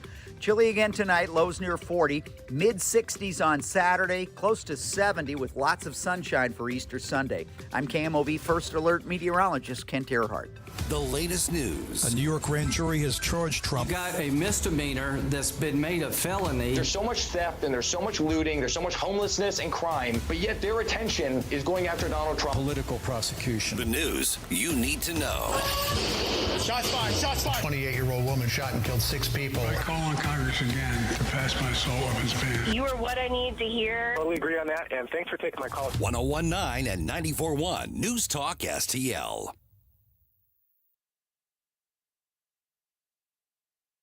If you're considering an annuity as part of your retirement plan, we need to talk. Hi, I'm Bob Stockdale, Senior Vice President Investments with the ClearPath Wealth Management Group at Stifel, and host of On the Money Saturday mornings at 9 on News Talk STL 101.9. Annuities can be a useful tool for some retirement investors, but not all annuities are created equal. Every week, we meet clients who own complex annuities that don't suit their needs and, in some cases, actively undermine their retirement plan. Before you purchase an annuity, get a second opinion from the ClearPath Wealth Management Group at Stifel. Requesting a consultation is free of charge. To request a free consultation, contact us at clearpathinvesting.com. That's clearpathinvesting.com, or call us at 636-695-2650. That's clearpathinvesting.com or 636-695-2650. Stifel Nicholas and Company Incorporated, member NYSE and SIPC. I actually had to turn the air conditioning on this week. Got a little hot, got a little muggy, so we know that's what's in store for us. Probably hot, sticky St. Louis summer. We've heard that before. We've all been through it before, but I didn't worry about it. Just press a button on the wall, and my brand new HVAC system from Anton's Plumbing and HVAC kicked in, and within minutes, humidity's gone, and it is a very, very comfortable temperature. And by the way, it was completely whisper, quiet. My wife and I used to have to turn on the window units, which were noisy and ineffective and really, really expensive when the bill came. We don't have to worry about that anymore because of the great job that Anton's did at our house. Mike Ferguson here for Anton's Plumbing and HVAC. Their number is 314-338-3941. You should give them a call. Have them take a look at your HVAC needs because they did a great job in my house, and I know they'll do a great job in yours. As a matter of fact, even if your air conditioning system is working just fine, but you haven't really kicked it on too much, now's the time to give them a call, 314-338-3941, and have them come do just a check and a tune-up on that air conditioning system, whether they put it in or not. $79 is all it's going to take for them to look it over and tell you things look great. Maybe we had to check a belt or two, but maybe adjust something, tighten something up, but you should be good to go. You don't have to worry about it breaking down when it's 98 degrees and 2,000% humidity out here in St. Louis. AntonsHVAC.com is where you're going to learn more, or you can give them a call at 314-338-3941. But give them a call quick to line up your air conditioning tune-up and check because they are going to get busier as the temperatures continue to go up and stay up. So get that done right away. And $79, you get that peace of mind knowing that you don't have to worry about it the rest of the summer. But if it's time to upgrade or it's time to update, if it's time to just put in that central unit, get rid of those dang window units that I lived with for all those years, give them a call. Nobody's going to do a better job. It was so affordable, so easy to work with. 314-338-3941, AntonsHVAC.com. Once again, 314-338-3941. So many ways to listen to News Talk STL. Enable our Alexa skill. Hello. Hey, Alexa. Yes, I'm listening. Play News Talk STL. Welcome to News Talk STL, conservative talk radio for St. Louis. Dan Bongino here. Keep it on News Talk STL because my show starts at 11 a.m. Right now, it's back to Mike Ferguson in the morning.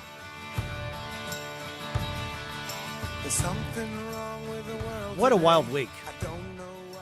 The whole thing's been crazy. Yeah, obviously the Donald Trump situation has dominated the headlines, but what a big week of news.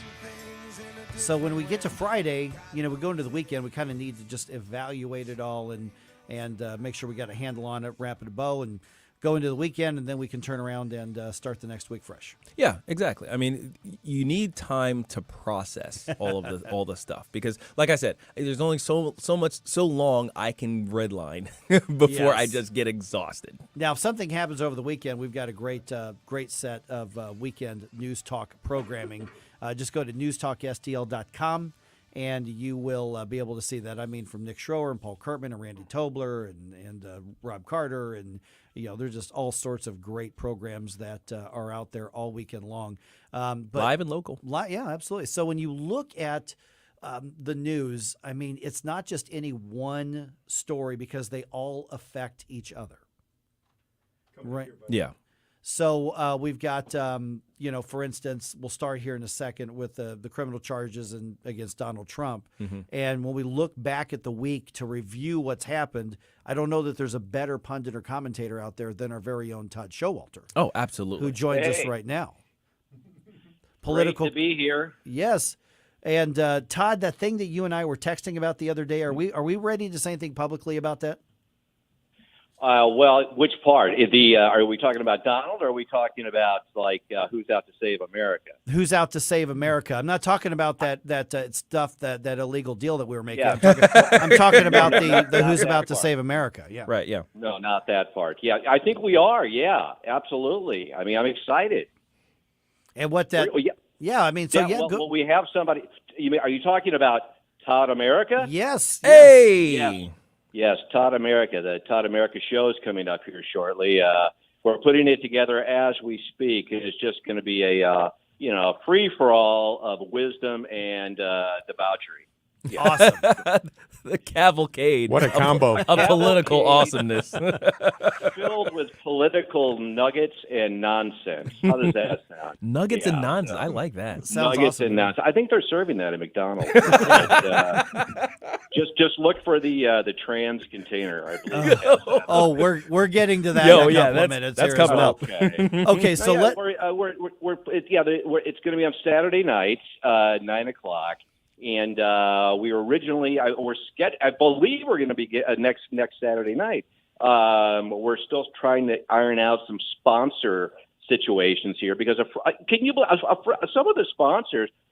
They're afraid that I'm going to say something inappropriate. No, what? Come on. I'm like, oh no! And they go, Todd, man, you're not going to say anything that's going to get, we're not going to be able to, sell our cotton balls, are you? I'm like, hey, I can't guarantee that. I can't guarantee that. And, if anybody wants to sponsor the Todd America Show, just go to ToddAmerica.com. Get in touch with me, and I'll have you on. I mean, awesome. That's great. There you go. Yeah. Okay, there's my plug. Let's review the news here real quick, Okay, Todd. sure. So obviously the big headlines, criminal charges filed against Donald Trump over the way that money and payments were made to Stormy Daniels.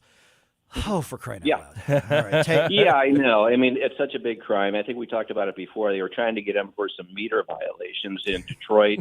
That didn't work out. I mean, you look at this. I mean, first, the guy, they stormed his house in Mar-a-Lago, okay?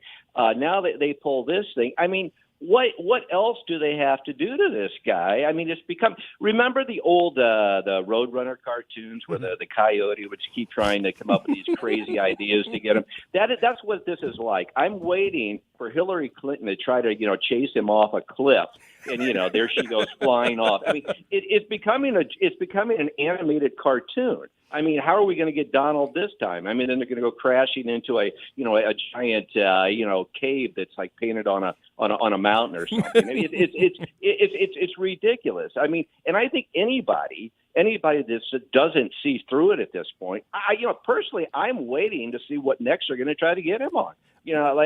Is he wearing his underwear backwards? I don't know. I mean, it's always some, and they keep going lower and lower and lower.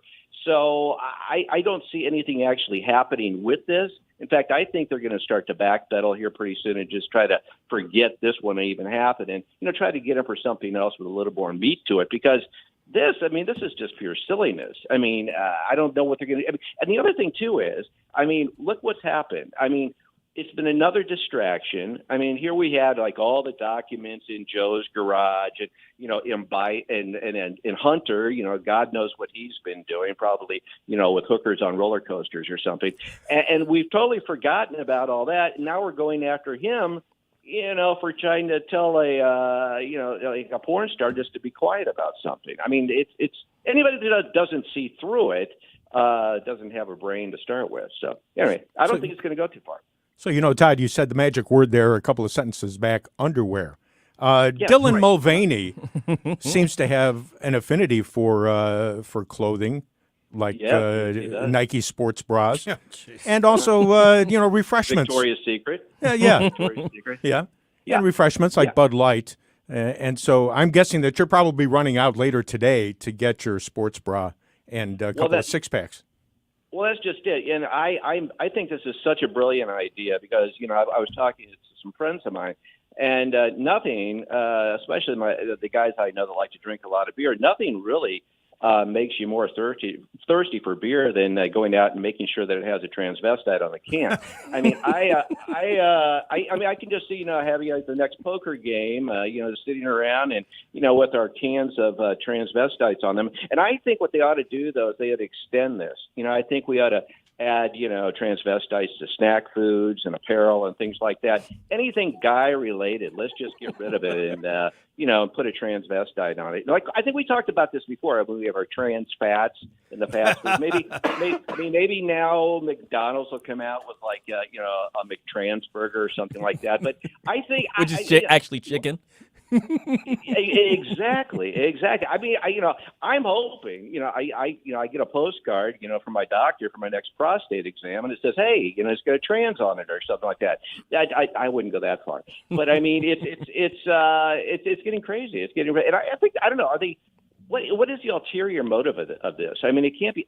I can't believe that these guys just sat around saying, "Hey, I got a great idea. Why don't we put a trans on the Bud Light can?" I mean, what are they trying? What are they trying to do by it? And I personally, I mean, I don't know. I'm still walking. I mean, I personally wouldn't walk around with any type of can with a trans on it because, you know, mine all have Miley Cyrus on them. But I don't know I don't know what they're going with it. But I mean, most people I know, it certainly made a lot of people sober. I mean, I've been thinking of giving up beer. What should I do? Well, you know, we got a transvestite now in our 12-pack. That'll do it. I think I'll have a water. You know, give me a sparkling seltzer. You know, but I don't get it. Well, in a completely different sort of news story, we have here out of Missouri, a 78-year-old lady was caught and accused of robbing a bank. Now, I don't know what it would be like to be on the other side of the desk when the little wrinkled old hand hands you the little note to say, "Give me all your money or else." But apparently, she's done this before. Yeah, she's done it at least 2 other times. She's 78 years old. Her name is Bonnie. And she signs it, Bonnie, and Clyde's waiting out in the car. Right. She signs right. Well, did you get the memo? That's my mom. Okay. Yeah. Okay. And so Todd, here's the thing: is she got caught, so you don't get a birthday present this year. Well, no, but that's actually it. She actually wanted to come over for Easter, and I said, "Look, we got one too many people. Why don't you go rob a bank and get caught?" And so she's done this multiple times, guys. So it's no big deal. And I mean, that's one of her petty things. But no, it's probably because she can't afford anything. I mean, look at inflation. And you're at that age. It's like, well, you want to go to the nursing home or go rob a bank, you know? And so, I mean, it's fun for these people. And I think with the way inflation is, the way that Joe has it and everything, what else are you going to do? I mean, go out in a blaze of glory. I mean, I just go in there and are we sure it was a little old lady and not a trans old lady, though? I mean, I'm sure. Trans age. I mean, they had mugshots on file from like 1977. But yeah, you're right, Todd. I mean, gas prices are up, and clothing prices are up, and so is the price of insurance. Yeah, I mean, elderly dresses. I mean, those are skyrocketing. I know personally that trying to buy a dress for a 70 or 8-year-old woman when I'm deciding, and that's wait what a minute. What? Well, I was going to tell. I'm digressing back to my trans stuff here, but I only wear elderly clothes, though. Okay, elderly women's clothes, even the underwear too. I'll show you pictures later on. Please don't. No, I'll save that for another. So you're also day. trans age. Okay, I got you. Trans age also. Well, seriously, it sounds to me like a lot of fun. I mean, between going to a nursing home or what else are you going to do? Waiting for your kids to call because they never do. I bet you that it really woke the kids up though. I bet, we better call mom now. Well, she only gets one phone call, Tim. I mean, so I mean, yeah. I mean, why not? Yeah. See, sure, this is why we review the news with you. Yeah, exactly. Well, and the thing is, I wish more people would. Because I wish just to think. Because sometimes I find myself just spewing information like in elevators or at the grocery store that people don't want to hear. And I'm not saying that you guys want to hear it, but at least you call me to at least ask. So I appreciate that. We're just here to serve. Yeah, and we're trying to keep you from robbing banks. Yeah, gotcha. So you guys have any big plans coming up for like Easter, any Easter egg hunts or anything? Are those still legal? Can we still do Easter egg hunts? You can are those offensive? You can still do them, but in one Ohio case that we talked about earlier this week, for 1 and 2-year-olds and then 3 and 4-year-olds, the parents went crazy, knocking the kids over, going after the eggs themselves. So the mall out there said, never again are we hosting an Easter egg hunt on their property. Right. Now, were they all wearing masks? I mean, I hope they were all wearing masks when they were doing it. And Easter bonnets. They all had Easter bonnets on, too. That's perfect, because I think, if we haven't destroyed children's lives enough, let's just take away Easter egg hunts from them, and let's take away their birthdays next. And we first mask them up, then we make them stay home. They can't be with their friends during school, and now we're taking away Easter. Let's take away Christmas, their birthdays, and everything else, and just ruin their childhoods. I think that's perfect. Yeah, great. Next question. Plans in place. And on that note, Todd, what's the website again? Oh, well, just go to ToddAmerica.com if you want to contact me. The store is not open, but hey, you don't want to buy anything anyway. But yeah, ToddAmerica.com, and hopefully, if the sponsors don't keep quitting, we'll see you on the air on Saturday nights. All right. We'll check in with you next week, Todd. Thanks a lot, man. All right, man. Thank you. Bye-bye. All right. 314-912-1019. This is 1019 94.1 News Talk STL.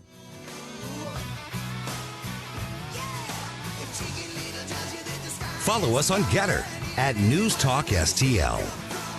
Mike Ferguson in the morning. Hey, St. Louis, it's Dan Bongino, proud to be part of the News Talk STL lineup. Every weekday from 11 to 2, we'll get together to talk about what's going on. News, analysis, opinion, and always some fun. Make an appointment to be with us every weekday beginning at 11 on News Talk STL. Welcome home. Adam, man, your aunt parties are the best. I mean, you always find the best kitchens with all the crumbs. Thanks, man. I love finding these homes to do this at. Oh, man, who just pulled up? Oh, no, it's the pest control company again with those green wheels. They seem to kill every one of my parties. This is Derek, the owner of All Solutions Pest Control. Give us a call today at 636-486-7888. We'd love to help you out. Learn more about our special $67 offer. You can visit us online at allsolutionspestcontrol.com. If a pest-free home is your goal, call All Solutions Pest Control. Stories of New Americans. Hi, this is Ron Clutho. Join me this weekend for Stories of New Americans, where you'll hear fascinating and inspirational personal stories of people from all over the globe who now call St. Louis home. We'll take a look at the U.S. through newcomers' eyes and get insight into world history and culture, and maybe just learn a little bit more about ourselves. Stories of New Americans with Ron Clutho. Saturday nights at 10 on News Talk STL. The Vic Porcelli Show. Doug Blair from Salem Media. So you were trying to tell a story, and Ken stole your thunder? Ken, Thunder Stealer. Oh, be damned! Do you guys have like a sound thing for everything? It sounds like you guys are just pretty much. You got a problem with that? No, it's very impressive. I wish we had that stuff in our studio. Vic Porcelli, weekday mornings at 9 on News Talk STL. St. Louis's new choice for conservative talk. Thank you for the opportunity to let me vent here. Live and local. Way to be, guys. 1019 all the way. This is News Talk STL. I am home. This hour of Mike Ferguson in the morning, brought to you by Anton's Plumbing and HVAC. Call Anton's at 314-338-3941 or visit them at antonshvac.com. Hey everybody, it's Paul Kurtman. Make sure you join me every Saturday from 12 to 1 here on News Talk STL for the Paul Kurtman Show. But right now, let's get back to Mike Ferguson in the morning. Kind of fortuitous that Anton's is sponsoring this part of the show. Mm-hmm. They're going to be out. I think it's Monday. Or I think it's Tuesday, maybe. That the Anton's plumbing folks are coming back out to finish up their part of this renovation that we're doing in our house, the bathroom that we're doing on there. So finally, like all of, because like the tile guys, it's his time right now, and the flooring guy, and so like the bathtub's going in, and the implements, the fixtures and all that stuff.